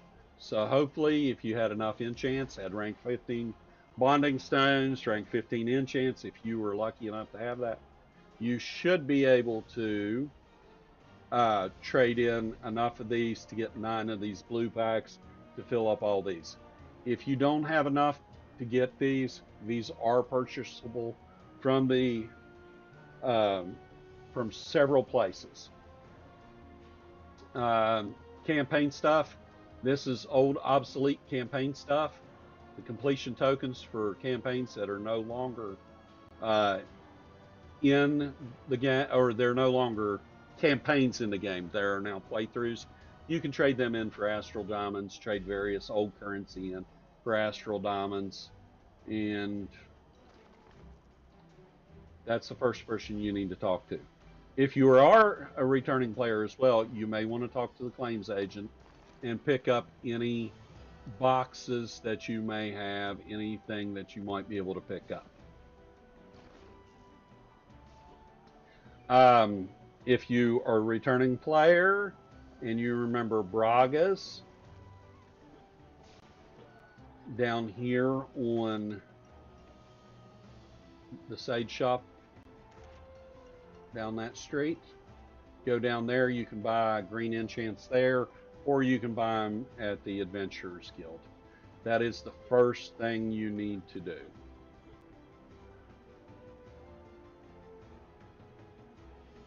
And then also check Sabella, because you'll probably have new legacies, or you will have a ton of legacies if you haven't done them before. And you will want to go in and pick up the Hero's Path from Sergeant Knox. That way you can start getting rewards as you gain stuff, item level, bolster, stuff like that. And as a returning player, that is the first thing you need to do. So, hope that helps.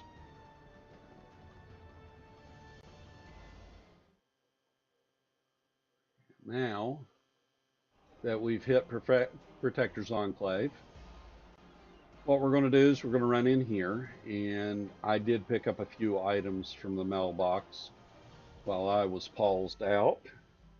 We're going to go in here now, and we're going to talk to Sergeant Knox.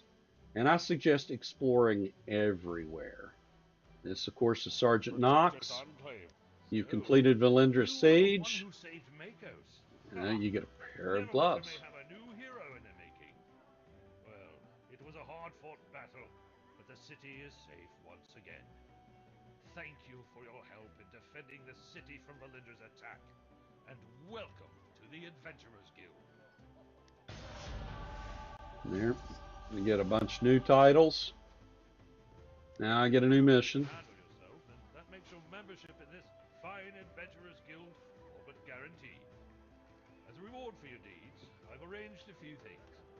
Speak with our mount salesman Brendan Cantor, and then enter the training room for some combat training. I'm sure you can still learn a thing or two, and a new skill is worth its weight in gold.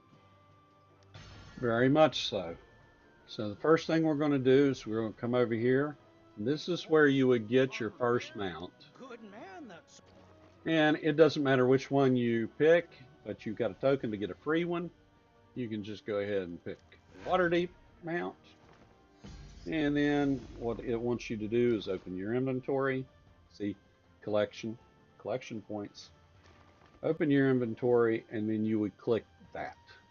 We also made it to level 2, so we're going to be able to click this again, and look at that, an embroidered bag of holding, and 2 more Never Ember incentives.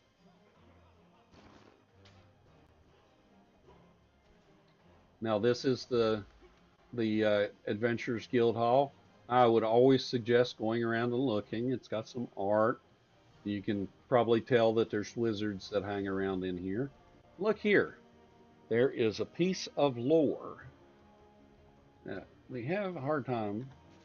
And that is, that's the mounts of the countryside. And that's the piece of lore. The textbook describes what the Neverwinter Nine stood for, and also contains a discussion on the how and when of their return.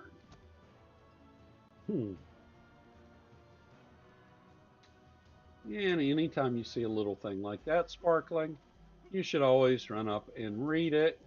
You can talk The to these weave holds people. many mysteries. Are you here to aid in my research?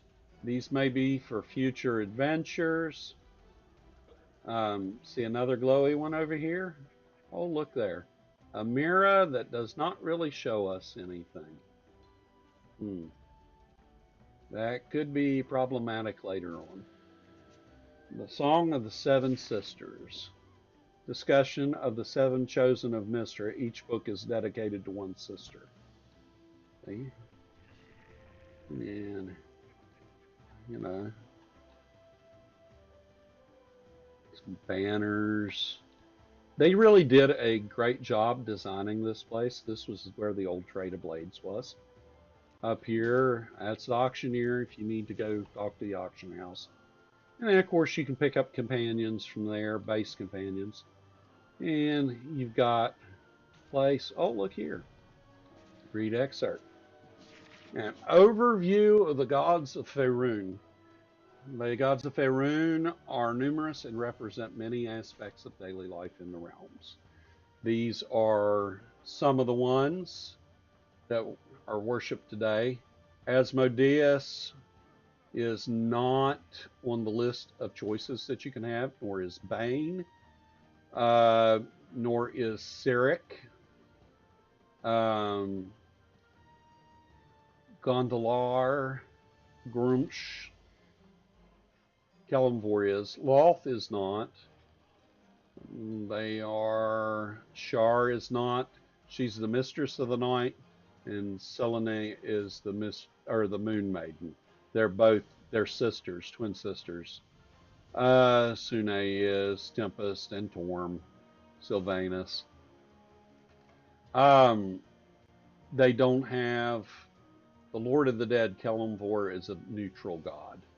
Grumps is the one-eyed god of the orcs and the goblins.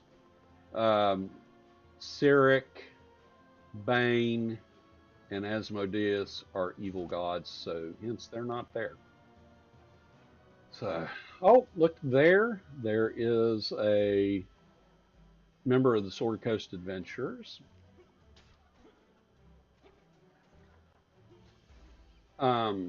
Whenever we come down here, now we're just going to go looking around before we do the training thing. Always explore. That's where the hero's quest will start. That's the task board. You got Rick's. They got a little party going on in here all the time, cooking a wild boar. Over here, oh, more lore. The crown is the key. The crown is the key. There is a treatise on the essential nature of the crown of Neverwinter. The gist of the text is that the crown is a magical key, one that only the true heir can wear. We'll have to remember that. Prayer circle. Run upstairs here. Like I said, explore your surroundings. Read some excerpts. That was the water clocks. It's discussing the water clocks and the rarity of the work. That is the taxonomy of the Gru. Talking about the Gru, you'll meet them later on. That's Tarhun. He's a dragonborn. Nope. Greetings. He'll teach you about artifacts. Full of questions.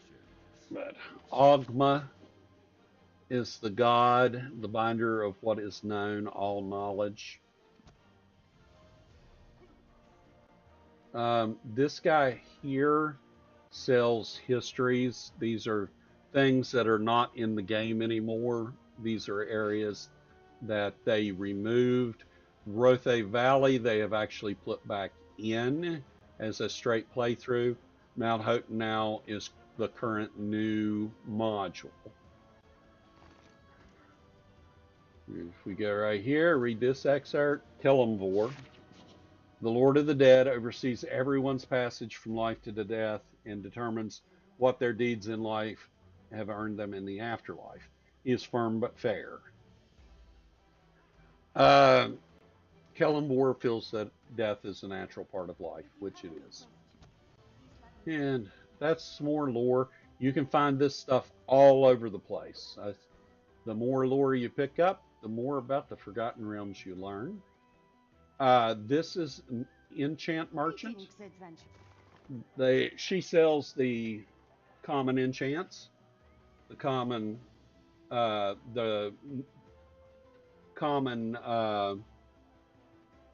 bonus enchants, action, stamina gain, movement, and the combat enchants.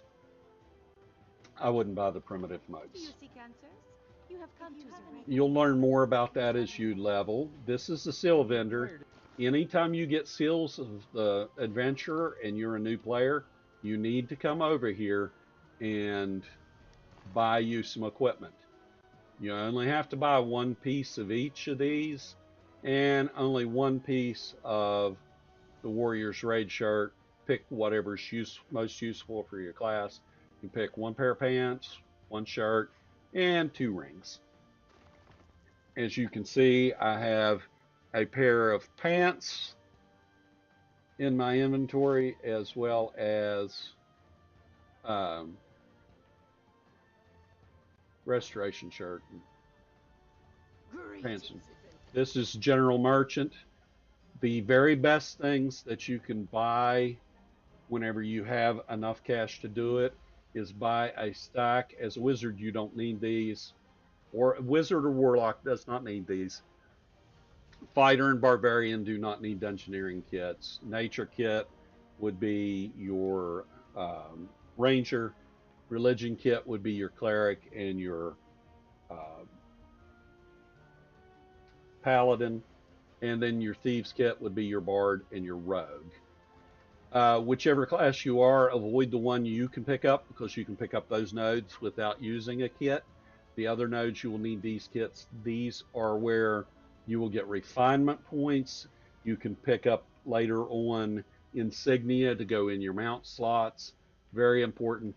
And if you are a free-to-play player and have no VIP, especially rank 7 VIP, you will need injury kits. The vendor over here, this is a PvP vendor.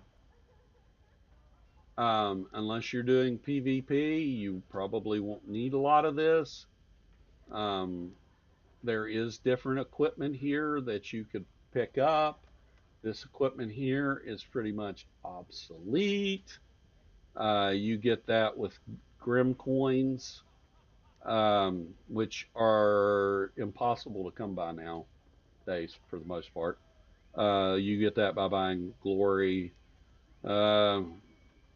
Grim stuff. This is just, most of this nowadays is just cosmetic. PvP campaign master. This will tell you about the PvP campaign, which is pretty much dead. What can I do for you? This is, you know, you can buy PvP gear here.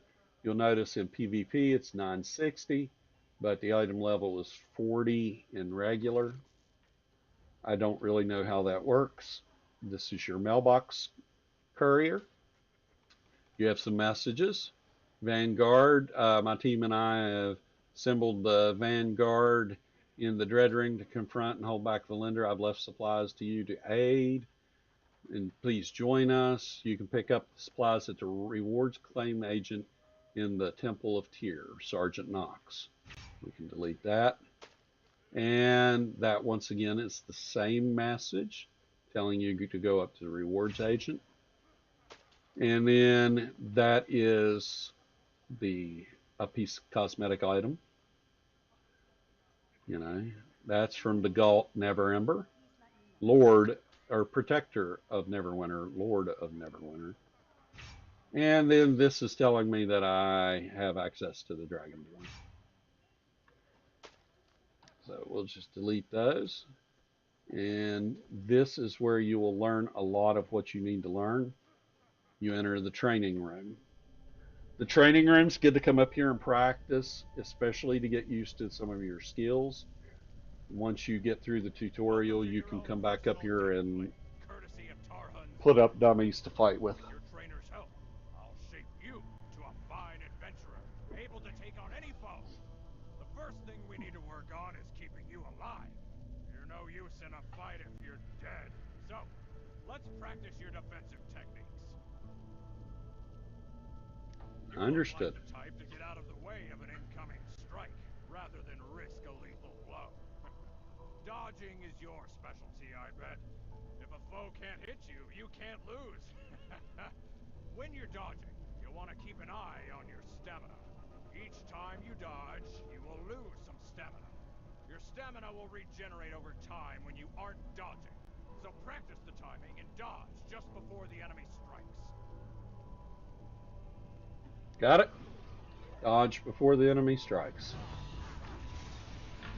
And see, you'll be able to see him strike. That's one time. But you got to keep your stamina up if you want to do that. That's two. But my stamina's really low now. Got it. 3 dodges. And how you do that's either double tapping the S key, tapping the any of the movement keys. It can be sideways, it can be forwards, it can be back. Oh, not enough stamina. There it is. Or you can just hit the tab key, and it'll typically. Oh no, wait, shoot! I keep saying the tab key. It's the shift key. You can hit the shift key. The shift key will do it whenever you press down the wall. Fine work. Next, you'll need to understand how to gain combat advantage on your foe. Let's begin.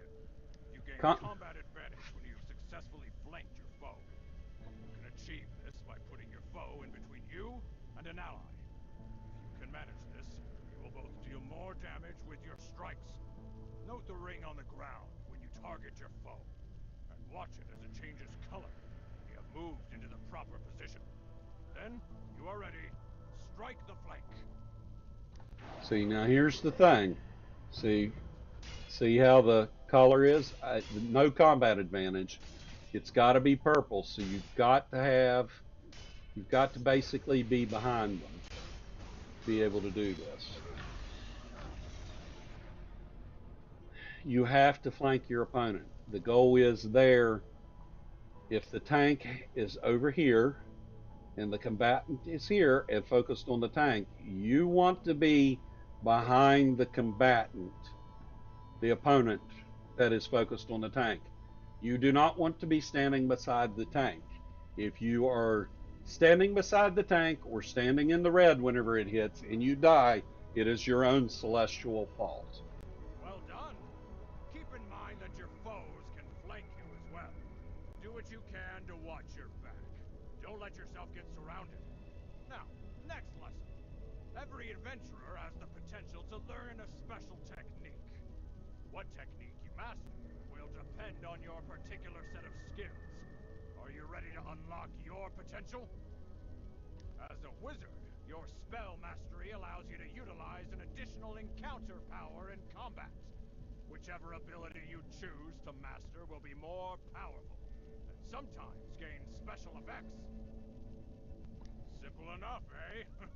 Let's give it a try. This is what we were going back to about this. Like, if you spell mastery now affects multiple targets, spell mastery. We're going to put that one over in spell mastery because now we can we'll just. Oh, I didn't even have to hit spell mastery. It just hit the Well done. encounter power. I see real potential in you. Now, this next technique is a bit different. You've recently gained a mount of your own. Your mounts are powerful allies and can actually grant you new abilities in combat. Be sure to look out for new powerful mounts on your journey. find the powers that best suit your style. For now, show me what you can do. And for the mount power, you would just click the 7 key.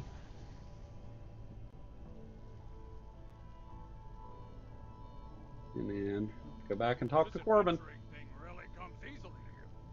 You're ready for the final test. Your trainer and I think we can unlock your ultimate potential. As you battle your foes, you'll feel yourself generating action points. When you've built up enough action points, you can unleash your daily power. A powerful ability that can turn the tide in a battle. We will help you generate action points here. So show us the best you've got. And that's whenever you get a daily power. That's one of my favorites. Well done, Especially indeed. single targets.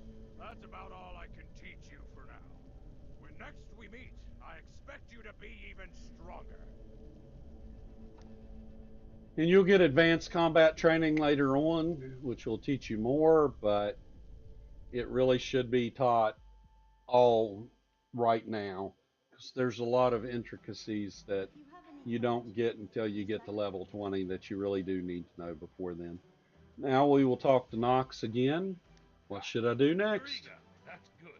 If you survived Corbin, I'm sure you're ready for anything I can throw at you. You should know, whenever you're unsure of what to do next, check your journal. Take a look at your adventures within, and be sure to claim the rewards the guild offers for your deeds. With all you've done, you're a fully fledged member of the Adventurers Guild now. Congratulations! I'm sure you're ready for work, and believe me, there is plenty to go around. In fact, I have a task of particular importance in mind.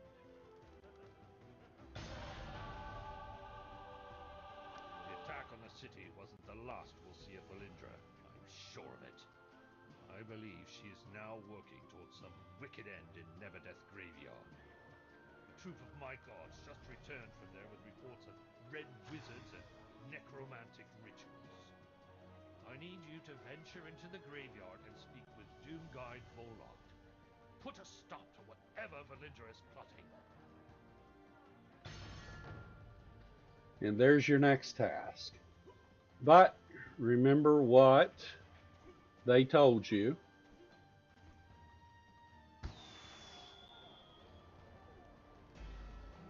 You know, to go up to the, and by all means, go around and explore, check out the city.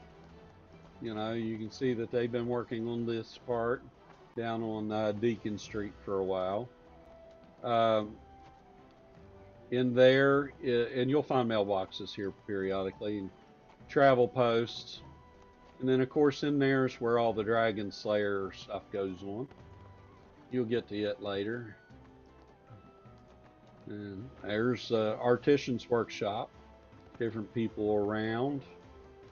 You know. Here, this is where you could pick up your incentive stuff.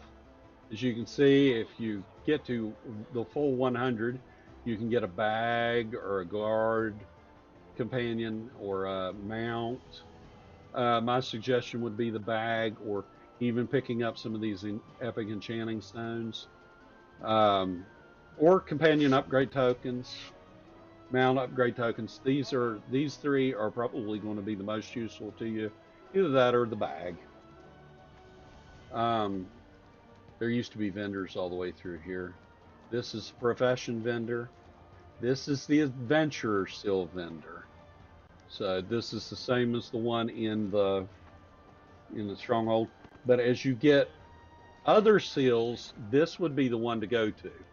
You could pick up another were rat. You could pick up astral diamonds. You could trade old seals in, which you shouldn't have as a new player, any old seals.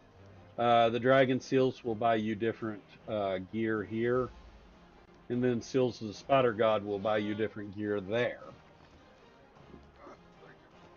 And that's pretty much it for the marketplace. And we'll go down here. There is the auction house. And then, of course, up there is the Moonstone Mask.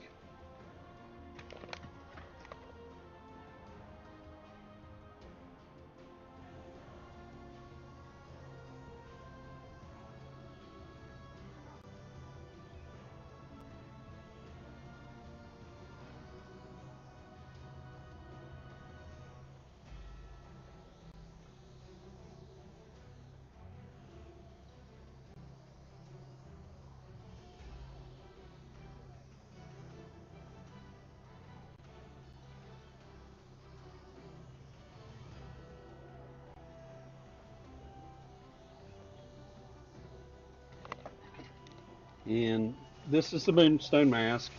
It is actually a house of ill repute in the. It is actually a house of ill repute in Neverwinter. Mailbox. You will be wanting to look for these scrying stones if you want the scrying stone achievements. These go under exploration. There's the Moonstone Mask. It got up here during the spell plague whenever it was broken off and ejected up from the mainland down there. You can go along and explore. You know, it's neat little area. There's one of the under mountains starts up here, and you can come in, and as you can see, from time to time you will get groups that come up here, and this was a big spot for role playing because it's a very sociable place. There's a campfire. In the area up behind the bar there's a special VIP area if you have VIP. Um, there's of course a band, and if you have access to the VIP area, there's some vendors back here that, like the Joaquin merchants, you can't always talk to them, and you can look down upon things from up here and watch the going ons. Like if you look over there, you can see the players standing over there. And, there's campfire, Joaquin's merchant, a tavern master. Sells just your standard things. This is Tarmaloon trade bars. You can buy certain things here. Dyes, fashion, equipment, which the equipment's outdated. Like you can't really, you can buy your first artifact set here, but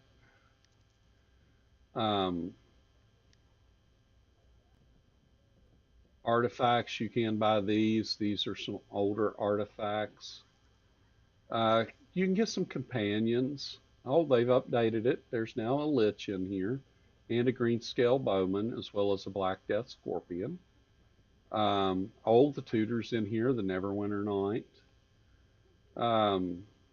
There's some useful companions in here.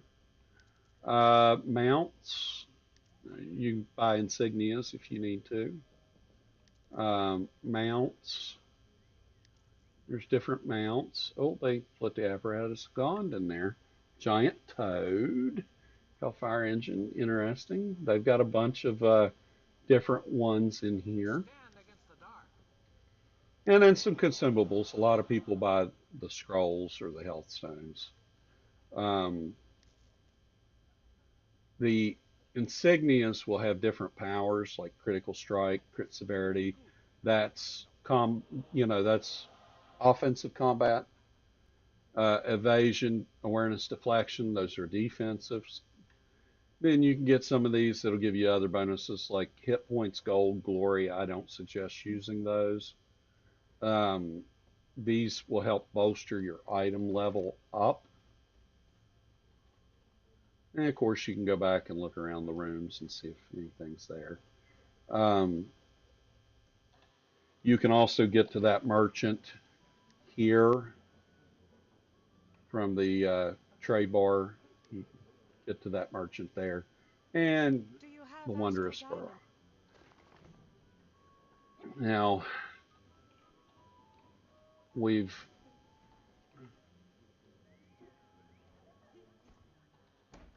looked at the Moonstone Mask.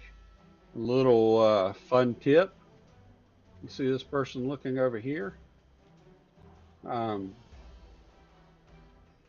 a portal.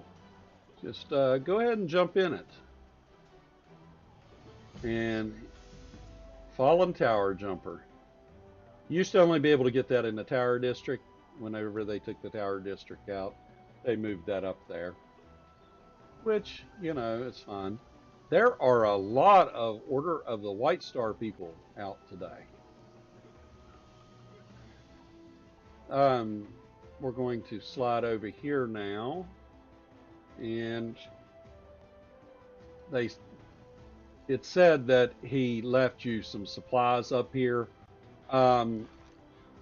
He didn't really leave you any supplies, but there are things up here that I can grab, and I'm probably going to grab before we go to Neverdeath. Now, you look right here, 5,314 item level. We can get into Neverdeath and go that way, but right now we're going to stop, and that's base stuff to do once you get to Neverwinter after the tutorial.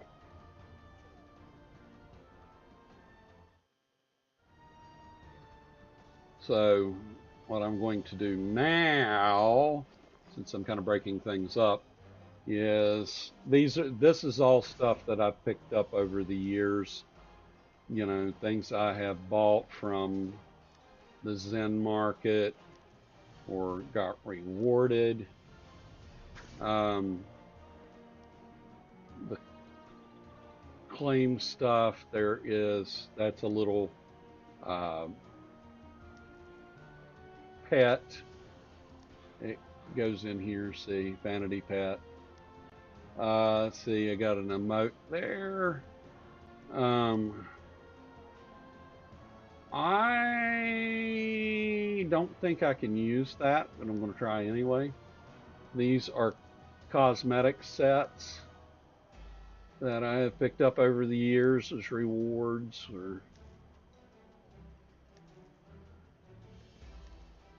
and these things here give me kind of an edge whenever it comes to, well, now these don't. These are just pets, vanity pets. The Dragonfire, though, is a belt item. The Mini Panda is a vanity pet. And as you can see, the vanity pets went directly in there. As you open up cosmetic packs, they'll go in here. These were already open. Those are special things. So we'll go ahead and do this.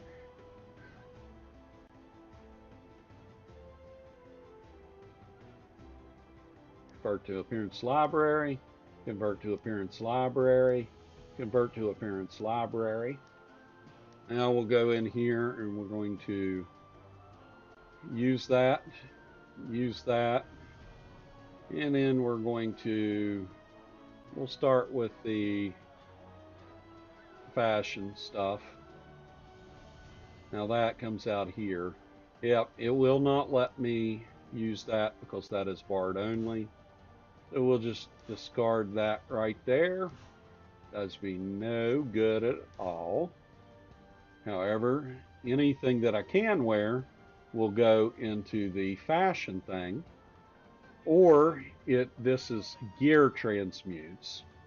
So some of this will go here to change appearance items. The other will go elsewhere. So we're just going to change to appearance item, convert to appearance item. convert to appearance item, convert to appearance item, convert to appearance item. And then what we got here? Caster's Tainted Hat. Well, we're just going to equip that and put that on right there. And as you can see, on our character, we've got the hat. Not real fond of that, but there it is. We're going to go ahead and put this one as a waste item and this one as a waste item. As you can see, these have a little bit of item level. These will level with me as I go. These have a static item level. And as you can see, every time I put something on, it boosts my item level. Not everybody has this advantage. I am been quite lucky playing this game to have been able to get to where I'm at. We're going to go down here now because this is probably full. Very close to it. We're going to convert that to convert that, convert that, convert that, convert that, convert that, convert that, convert that, convert that, convert that. We're just going to convert all that. And what that gives us is some options for cosmetic items, like here on our appearance, we could go change appearance item. We have that. No cost to save. Change appearance item. And then we could change appearance item. And then we could change appearance item. And we could select that and we could just say wear that. So now if you look, our character looks like that. It's not bad, but you know. Or if you want to go to fashion, you can change appearance items. Like you can put this on. That's the eye thing. You can put on the body paint. The lions.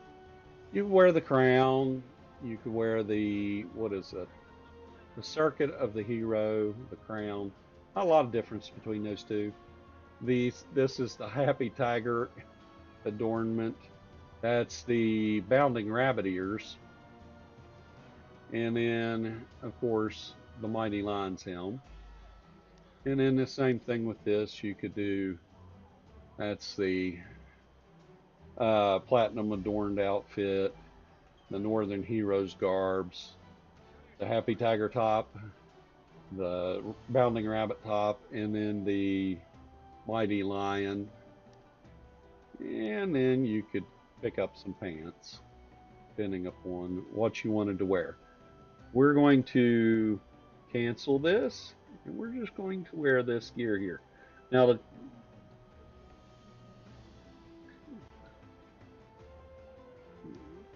just going to save and wear. And then we're going to go back here. Well, actually, before we go back there, we're going to go back to inventory. If you have access to these packs, it'll give you a mount. It will give you a companion. It'll give you a weapon, which if you want to equip it, you can. It'll give you a ring, which is fine if you don't have anything else. I have something else. It does me no good. And then you get another little bag. So now we got a couple of bags.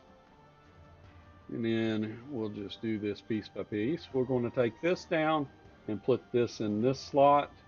Yes, to equip it. I don't know that we can convert that. That's too bad. Gift supplies. Once again, we get some fashion. We get a mount.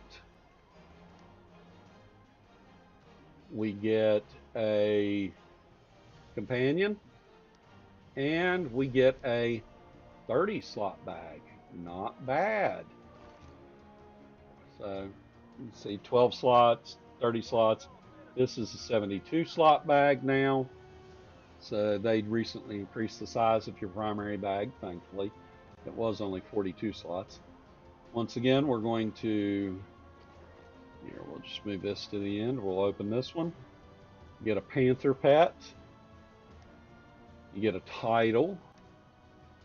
You get some more. You get a mount. And you get actually another Grey Cloak's Legacy, which you cannot have two of.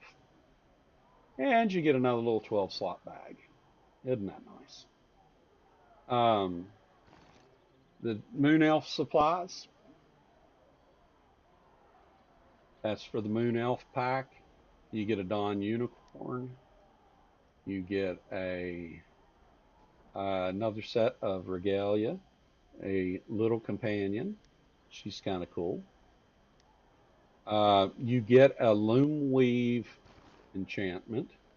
You get this neck piece, which is not very useful, but we can turn it into a cosmetic item. And then you get another bag. Then we get to the Dragonborn supplies. You get another bag. Oh, look at that. 10 pieces of lore. You've also got your first artifact, which we're not going to actually use. You've got another ring that is 100 item level, so we don't really want it. We're going to go ahead and discard that. More stuff as far as our appearance library. You get another thing to convert to appearance library, the Guard Drake, and the Ion Stone. So we now have two 30 slot bags and four 12 slot bags. You do get a couple more bags leveling during this event. So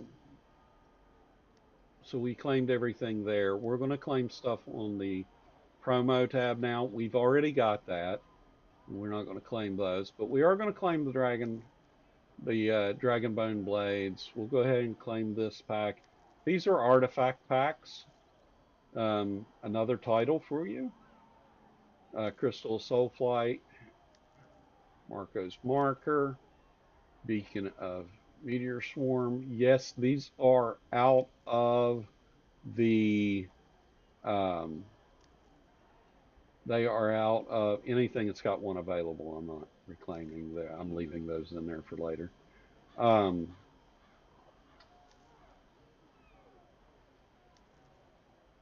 These are out of the lock boxes. I did get Starfarer and Volcanic Vanquisher. As you can see, I do have mythic mounts. I have picked these up over the years, and these were account unlocks, so every one of my toons can do this. If you're a new player starting out, look for account unlock stuff, because it is the best for you to build your character, and if you make a new character, you don't have to go searching again for it. Boar Worm, everybody's after that thing. I got it like the first year it was out. It's a rare drop out of the Gond bags, which is one of my favorite events. These are all mounts. Let's see, we got Giant Toad. It's sometimes hard to remember where you're at, because if you do this, you may run out, and you have as much stuff as I do, you may run out of some space. I don't think I will at this point. But these are all the different skins, and each mount gives you different powers.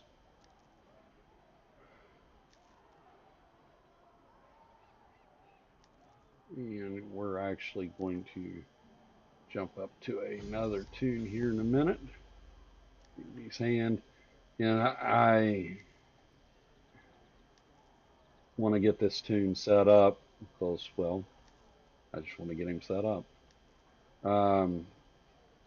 Pick the Pink Yeti, the Zodar, and the Fire Archon. Now the rest of this will be companions. So that ends the mounts, and these are companions that I have.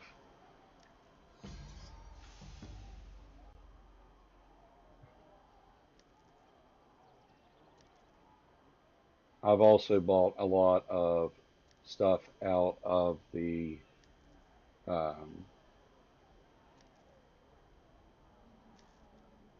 Zen market as far as companions. At one time, those were the only 4 mythic companions there were. You had to do upgrades on yours if you wanted them to go beyond that. That got pretty expensive. What was the last one I got? Lich.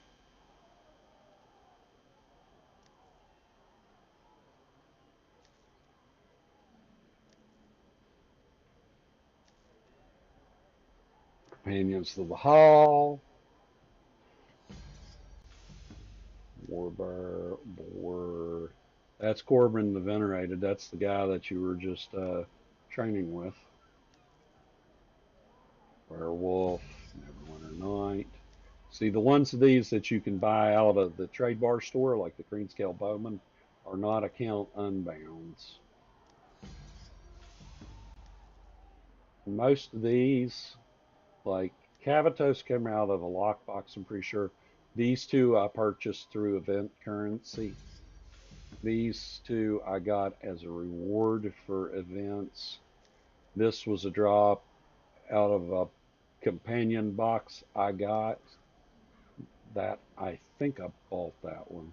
Don't remember about that one. These were lockbox drops. The Port of Elminster here was an event reward. This was an event I bought with the event rewards. Bobby from the cartoon TV series, from Elenia, Diana from the TV series, Eric the Cavalier, Sentinel of the Foundry, and Farron's Hope. Another set of titles. Now let's see where we're at. Okay, now comes the pain in the ass. Well, not so much. I'm just doing this to fill up my collection. I'll discard these after I'm done because I'm not going to use any of them. There's none of them that are particularly useful to me. But these are useful to me. Now you can hold down the enter button and double click these, and it will allow you to pick them up quick without having to hit OK. Some of these I've only got one of. Some of these I've got multiples of.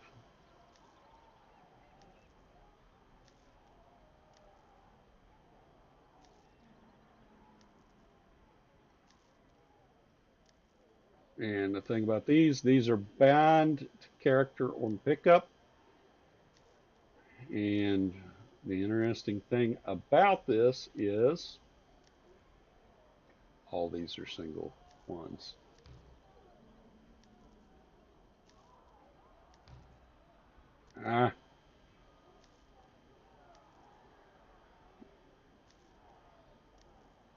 They did this way to keep people from reclaiming multiple ones of these. I think I'm going to have enough room. Okay. Now those are, if you have a mythic and you want to account lock it, you can turn it in for an account unlock, and it will give you a mythic cobalt, which you can reclaim up here. And if you upgrade those and rebind them to celestials, what you can then do is come down here to celestial enchantments, and as you can see, pick up celestial enchantments. I didn't realize I'd done 5 opals.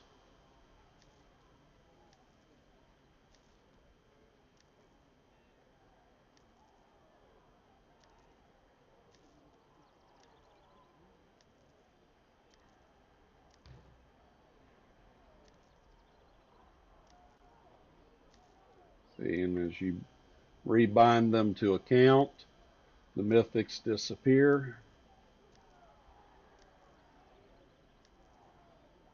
These are just a 1 for 1. You don't need more than one of each of these because, well, there's only one of these that you can slot at a time. Now I've unlocked all the ones that are available to me for combat and bonuses just because I want to have them. The very first thing that you should do, though, is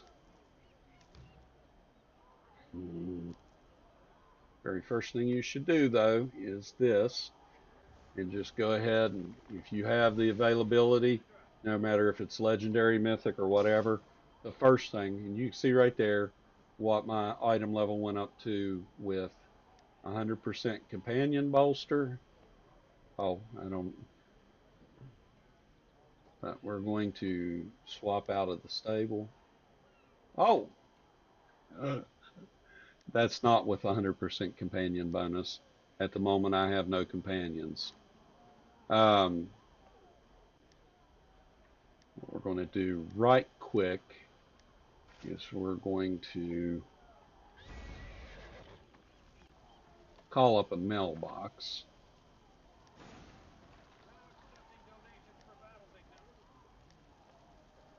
Okay. And I picked up a mailbox. Don't have anything in there. This here, I don't have need of that. Okay. Nothing I need of there. I got 2 more enchants I need to rank up and put out there. I am going to take that. It's the Blackthorn. And the only reason being is I am going to take that and I'm going to convert to Appearance Library. So the first thing you should do whenever you get a companion enchant is put it right there. Then you need to, if you get a combat enchant, put it right there. Depends on what you like. Flash freeze, lightning flash, depending on what you're doing. I typically use recharge speed here, not gold bonus. And then from here, we want to just equip all this. Actually, before we equip all that, we're going to jump out and go to another tune. We're going to slide right up here to at the mall because he will have, he's got his workshop, we'll just clear that out. He will have this, and here we're going to take these weapons up here, this weapon up here, and ooh, primitive club. I don't know if he's got that or not. Probably does. And we're going to look right here. We're going to look at the weapons. Ranged weapon for a wizard. The orb. Wanderer's orb. And then we're going to go right here. Warlock. The warlock should be down here toward the bottom. Talisman. So now there's 2 weapons that I just picked up, and I'm going to ship over to old boy to put in his weapon slots. And the bad thing about, leveling a character doesn't take near as long time as an older player trying to put everything together. Okay, let's go back down to here, insignia mounts.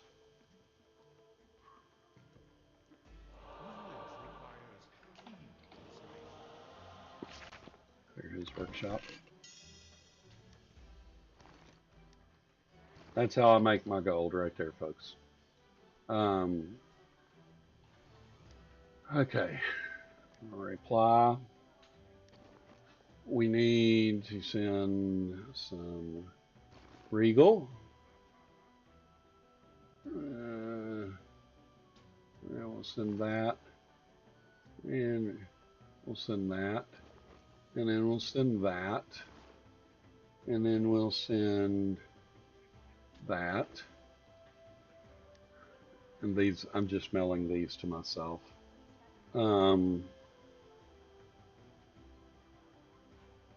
Crescent insignia. We want this. These are things I picked up at Gond. They're just Gond insignias. And we'll send those along. Oh, claim valuables. What promo do I have? There's something in here I need to get, but I don't know what it is. And I don't want to go through every single thing and looking for it. There's something in here. I probably need to get this other stuff out. Okay.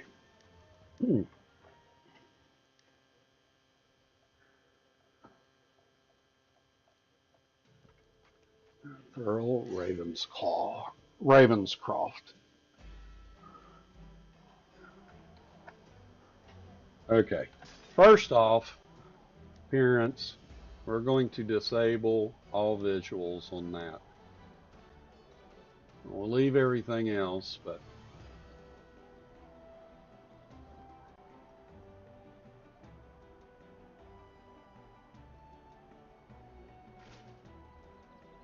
I have to change the color of that outfit eventually. It just does not suit me. Okay. So, look in here.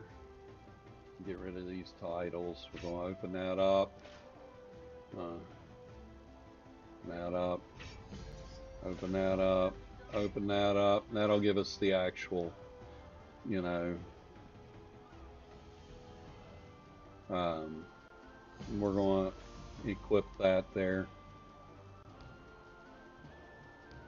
Already have everything in there. See, I don't know why it gives it to me if I've already got everything there.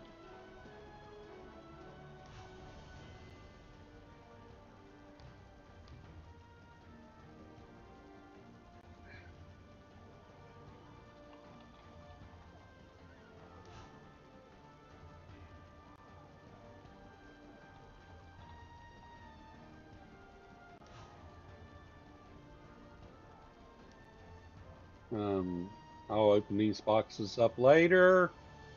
Now, right now, we're just going to click through here. Which the aggravating thing is some of these will ask us if we want to bind them. Like that. Why they all just can't be double clicked, I don't know.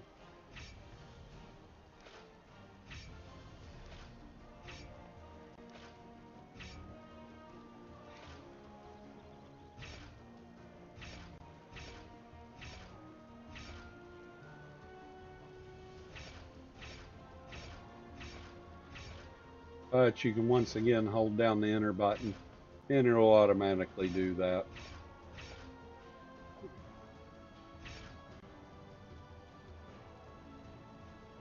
Now, bind companion. Now these you actually have to click and hit bind.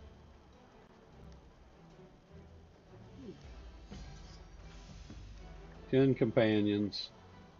I haven't even gotten to the Zen market yet.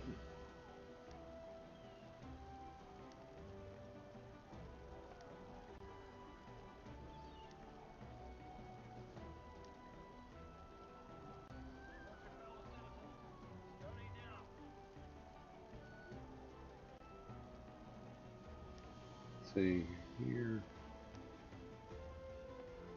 Do I need all these companions? No, there's a majority of them I'll never use.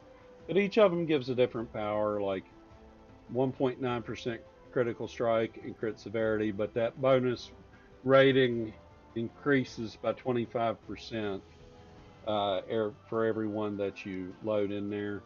And there's 5 of them that you can load in. And that'll get up to like 6.8% bonuses, I think. Thereabouts. Bind. Bind. Bind. Bind. Bind. You see the look of each of them. A lot of people like using the green scale bowman for a striker companion. I'll be honest, I don't typically use a striker companion, but I am going to use one for now, and it'll probably be the Minotaur once I get down to him. Mainly because I'm not interested in spending companion upgrade tokens to take Minsk up on an alt tune. So that'll be my active companion. There's Elminster. Portobello Da Vinci. If anybody knows, you know. Penny Arcade. Acquisitions Incorporated.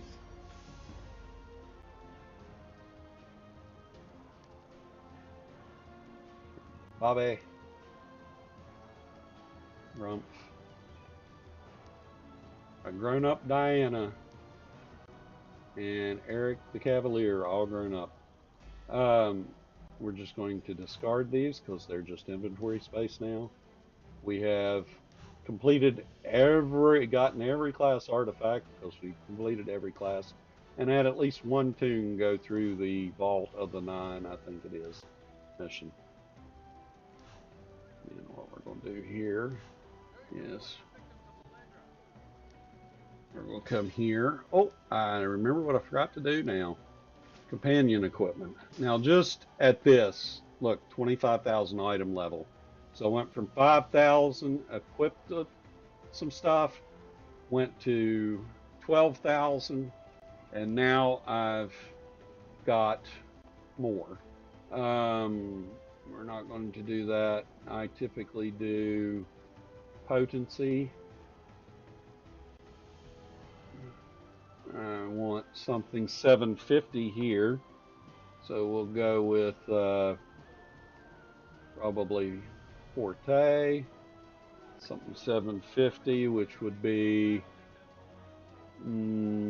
combat advantage, and then 750. 750 is the highest it goes at the moment, so it pretty much allows you to come down through here and look at what you can get. Staldorf's presence, taking another bit to combat advantage. It's probably our most useful thing. I'm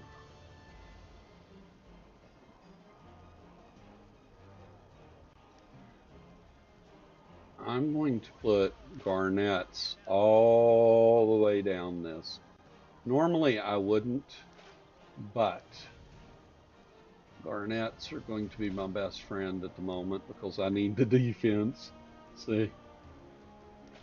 And then we'll put a garnet there, and that's all my garnets I've got. So what we can do here is we can put combat advantage crit severity, and then we'll put combat advantage critical strike, and then we'll put 2 opals. It doesn't really matter because our stats are going to suck at this point. It's just more an aesthetic thing. Now, what I need to look at is I need to swap all the mounts out. Swap out a stable. And I want to put the Bestial Fire Archon. Swap out a stable. I want to put the Deadly Drider form. I want to swap out of the stable. Demon Wings. We can put the Ebon Riding Lizard. And we'll put the Sodar Armor. Gives us 4 slots. Now, at the moment, we're up to 42,000 item level. As I said, having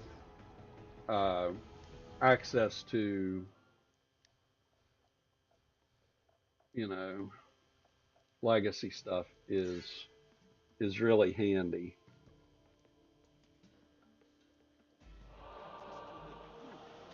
Okay. And we need to pick out some companion gear. Collect, and probably got some inner overflow. This is how I make my gold, folks. For anybody that are hanging out in here watching.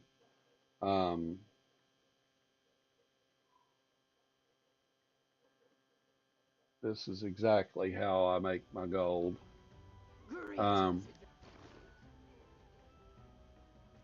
sort.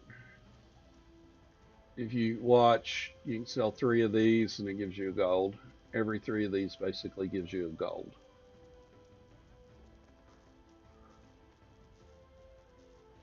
Well, it doesn't basically. Every 3 of these does give you a gold. It was 1 silver, or it's 1 gold, 1 gold, 1 gold, 2 silver, and 36, 54 copper every time you get it, or every time you sell these. It's a handy little thing, and they're very inexpensive to make. It was one of the best things that the devs did to help out some of the players that were kind of hurting, but it also made some of us that were kind of well off, better well off. And okay, I'm gonna come over here. We need 3 pieces of companion gear. Accuracy, crit severity, accuracy, crit severity, and critical avoidance, incoming healing, not really. Accuracy, crit severity, critical avoidance, deflection. The higher the item level, the better we are. Let's see, that's a 1400 piece, 11, 13, 1400 piece. Well, I guess that it is. 3 of these pieces.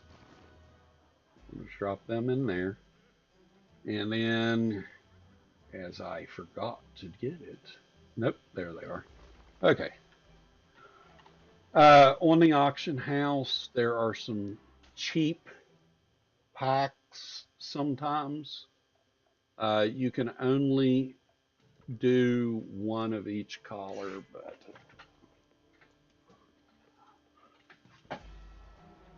okay. We're going to bring up the mailbox or the banking portal. We're going to do this, do this. Oh, those are minimum level 20. I can't even use those. You bastards. So what I need to do is I need to go back and pick 3 different pieces with no minimum level. But I also need to pick 5 of these out.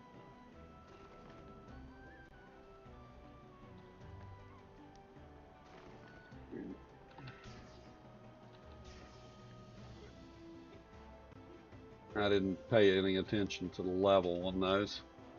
We'll go ahead and pull these.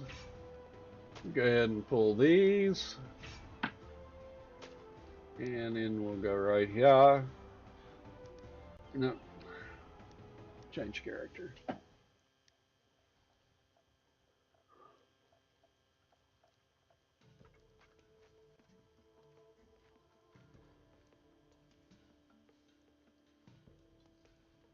And then, oh, what am I doing? He holds my things. Knowledge requires keen observation. Alright. So what we got to do now is we got to find 3 pieces of gear. That's a count, no level requirement. See, these are no level requirement, minimum level 20. Okay, 1250. That's 1100. 1300, no level requirement. Critical avoidance, not the wanting that. Want some offensive skills, so critical strike will be one, maybe. It's deflection, critical strike, crit severity. That's actually a little higher.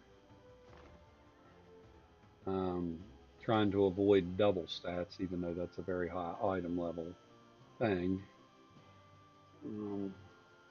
Level 20, and yep, that'll be it. Combat advantage and awareness. So those 3 pieces.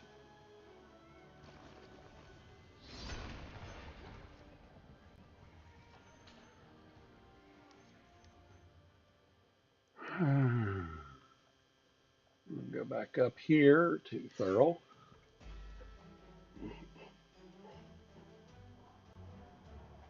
Oh, I was getting ready to try and invoke. I can't invoke. Okay. I don't need the mailbox. I'm standing beside a mailbox. Need a bank. They moved those around at some point, I swear, and it screwed me up. Okay. There we go. So a couple of things. That's 42,359. Once you put some companion gear in there, you will get a boost when you bring out your companion. And I want to use, for the time being, the Minotaur. 49,000, got a bolster to that. The stable, there are several things here. These are mount collar packs. You can get these off the auction house, or they drop out of boxes. I normally take the one that gives me astral diamonds because I don't need the gold and I don't do PvP for the glory. Then the next one, at wills, encounter, and dailies. I typically take the encounter powers because they pack a lot of punch. The dailies do too, but you can't use them as often as the encounter powers. Then you got your supportives, control bonus, stamina gain, and outgoing healing. Now this is where it gets tricky. The control bonus by 3% or the stamina gain by 3%. This is your stamina, which allows you to move. But as a wizard, you want the extra control bonus. You may not, I do. We don't do outgoing healing, so I'm taking control bonus.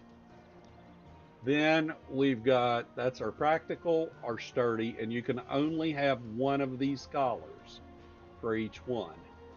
Unified is control resistance, movement speed, or incoming healing. I normally take movement speed because I like to be able to get out of the way. Then the last one, that's the unified, the wayfaring, is critical crit severity, recharge speed, or AP gain. I typically take the crit severity for the bonus there. You can pick out whatever you want. I've got a variety of these. These can only be equipped with that collar, mount, or higher. So if this is the only mount you have, the green one, it will not work for you. A regular white one will not work for you. A blue mount will not work for you. A purple mount will. The colors got to correspond to the minimum color of your mount. Like if I put a mythic in there, I couldn't use it with a purple one. I'd have to use it with the mythic mount. So now we'll go back and put the Fire Archon back in. That also raised our item level a little. Where I have an advantage over other people is exactly this: is I have oh, I need to pick up these, this, and this. Those are count bound, so I use them over and over again. So we're going to put that right here, and we're going to put that right there and push our item level up a little higher.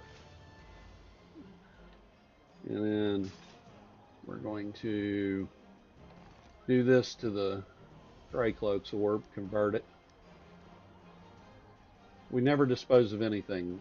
We always at least convert it to that. Now we need to look at what we want as far as bonuses. Bonuses are very important. Bonuses help us decide what we are going to have, the extras we're going to have. What are we going to try and work toward to get, extra, bonuses. What kind of bonuses do we want? I'm looking to see. I don't think I've got any. Maybe here. Mounts. Let's see here. No, we did not update him. That does not really surprise me. I'm behind in updating my mount stable. Okay. So what we would like to see here is, let's swap this one out of the stable. I don't have that one, but we'll figure something out. Actually, what we're going to do is we're going to put an illuminated one there, and we're going to put a regal one there, and then we're going to put one of those, and we're going to put that's for Executioner's Covenant. Really, it would be nice. Executioner's Covenant. We don't have a lot of choice on that, do we?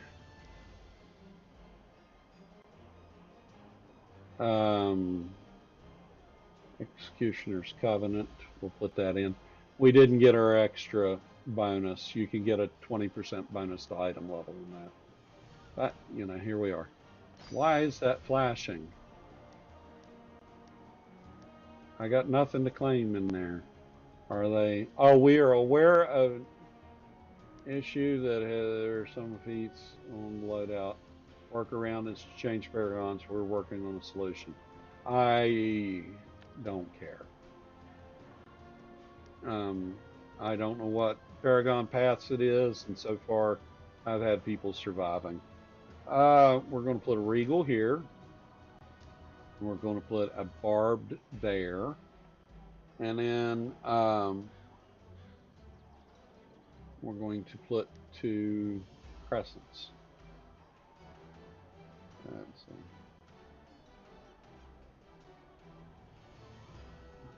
Actually, we're going to see, can we do Menders, Protector's Camaraderie? These are 3 Cursed's Resolve.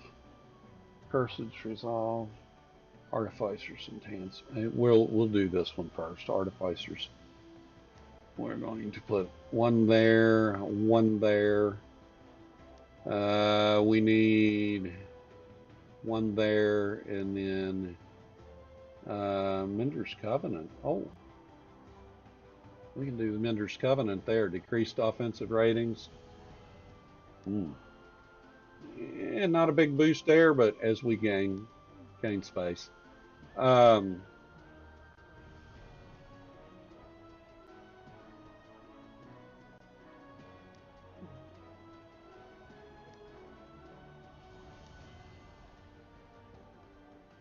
Gladiator's Guile. I'm trying to remember what has Gladiator's Guile on it.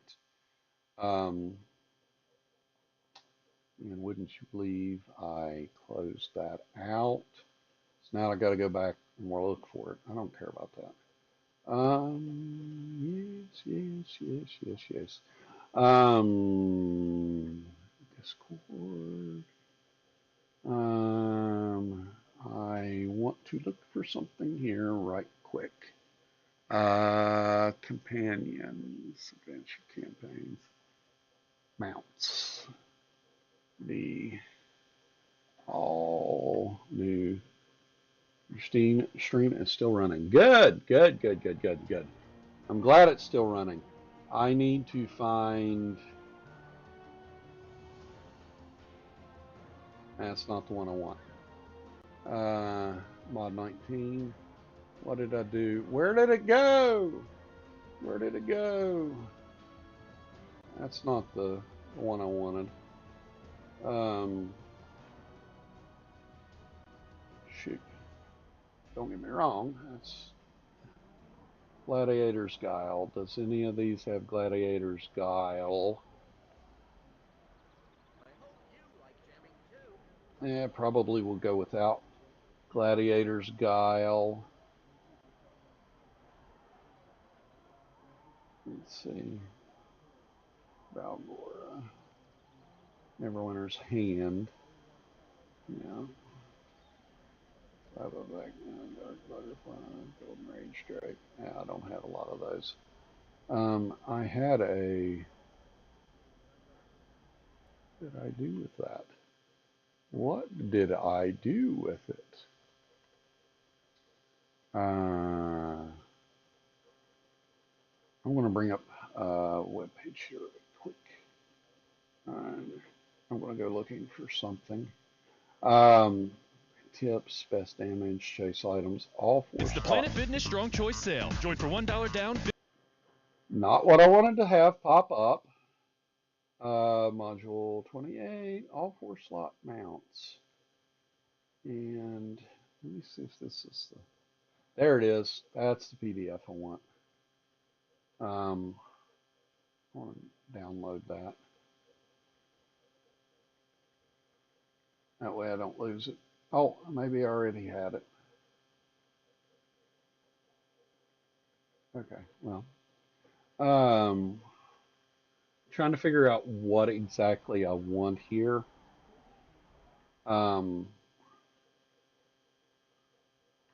Artificer's Enticement is definitely something I want, but I need to figure out who's got it. Artificer's Enticement. Golden Armored Red Dragon. Ebon Dragon Lizard. Okay. Well, who's got Mender's Covenant? Uni does. Okay. So what we can do here is we can drop this. No. Shoot. Drop this out. Drop this out. And Artificers. That's the only ones that have it. Artificers.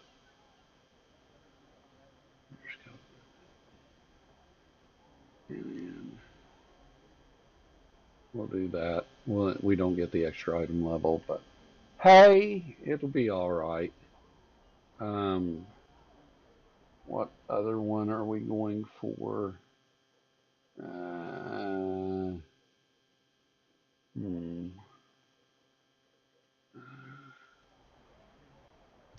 See if we get a bonus list. Changer's Hex. Ironheart's Preservation. Warlord's Motivation. Executioner's Covenant. Curse Resolve. Gladiator's Guile.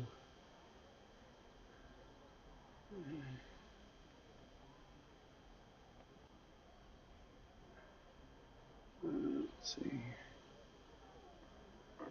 Human wings. Gladiator's Guile.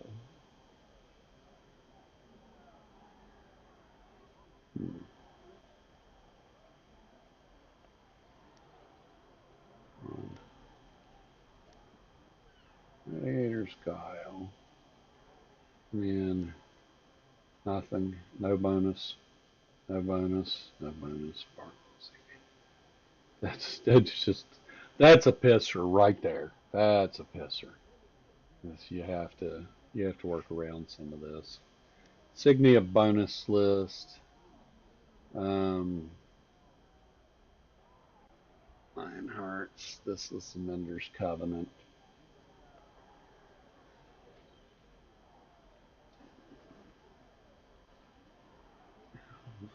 Lionheart's Preservation.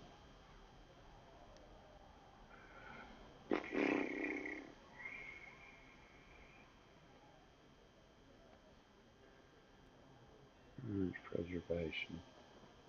Let's do this.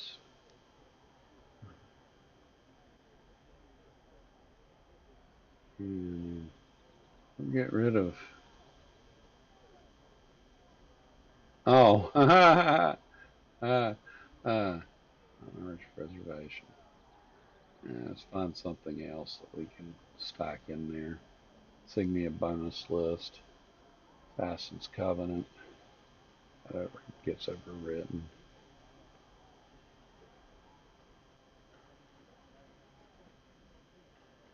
Gladiator's Guile.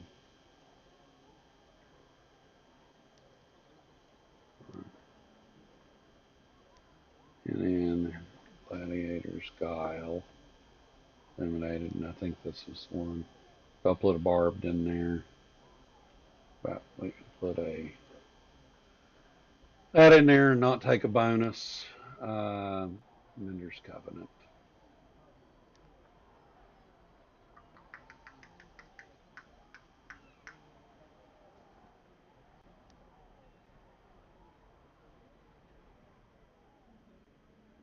Just take Mender's Covenant, and it really doesn't matter what we put in there. So that boots us up to there. 55,000 on a new tune.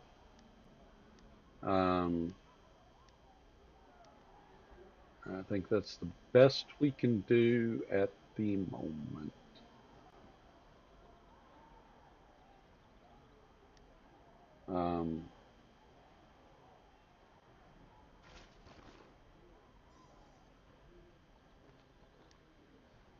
We're going to send this stuff back. And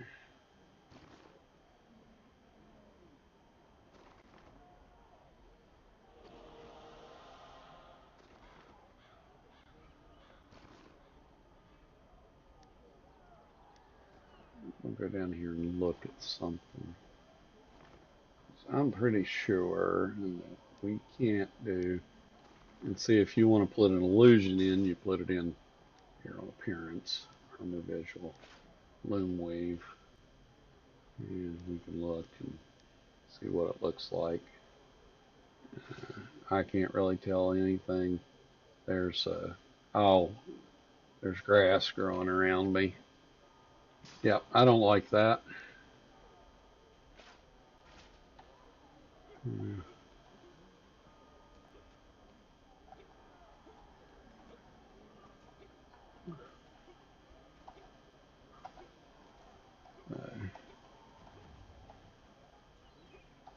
Let's see now, how long have we been doing this? Oh, we've been doing this forever. Okay. One thing we do need to do is I need cosmetic. The thing is gone. Last chance vendor. Did you have something that was even worth something? Crowns, slippers, insignia powder. Yeah, it's not really worth it. Comora's lucky spinning coin. Hold on here. Let's see. Apply more.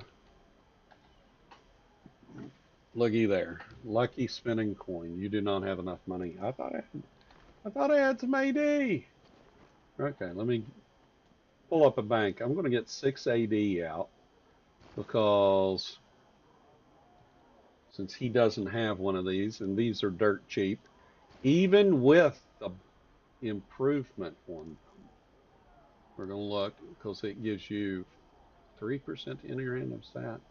Oh, these are the old. Huh. That's still better than nothing. Oh no, it's 3% any randoms. That is the updated one. I don't know why I was thinking it wasn't.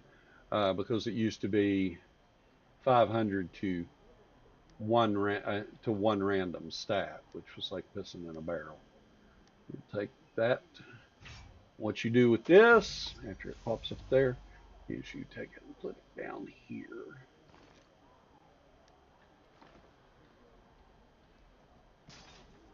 Powers. Okay. I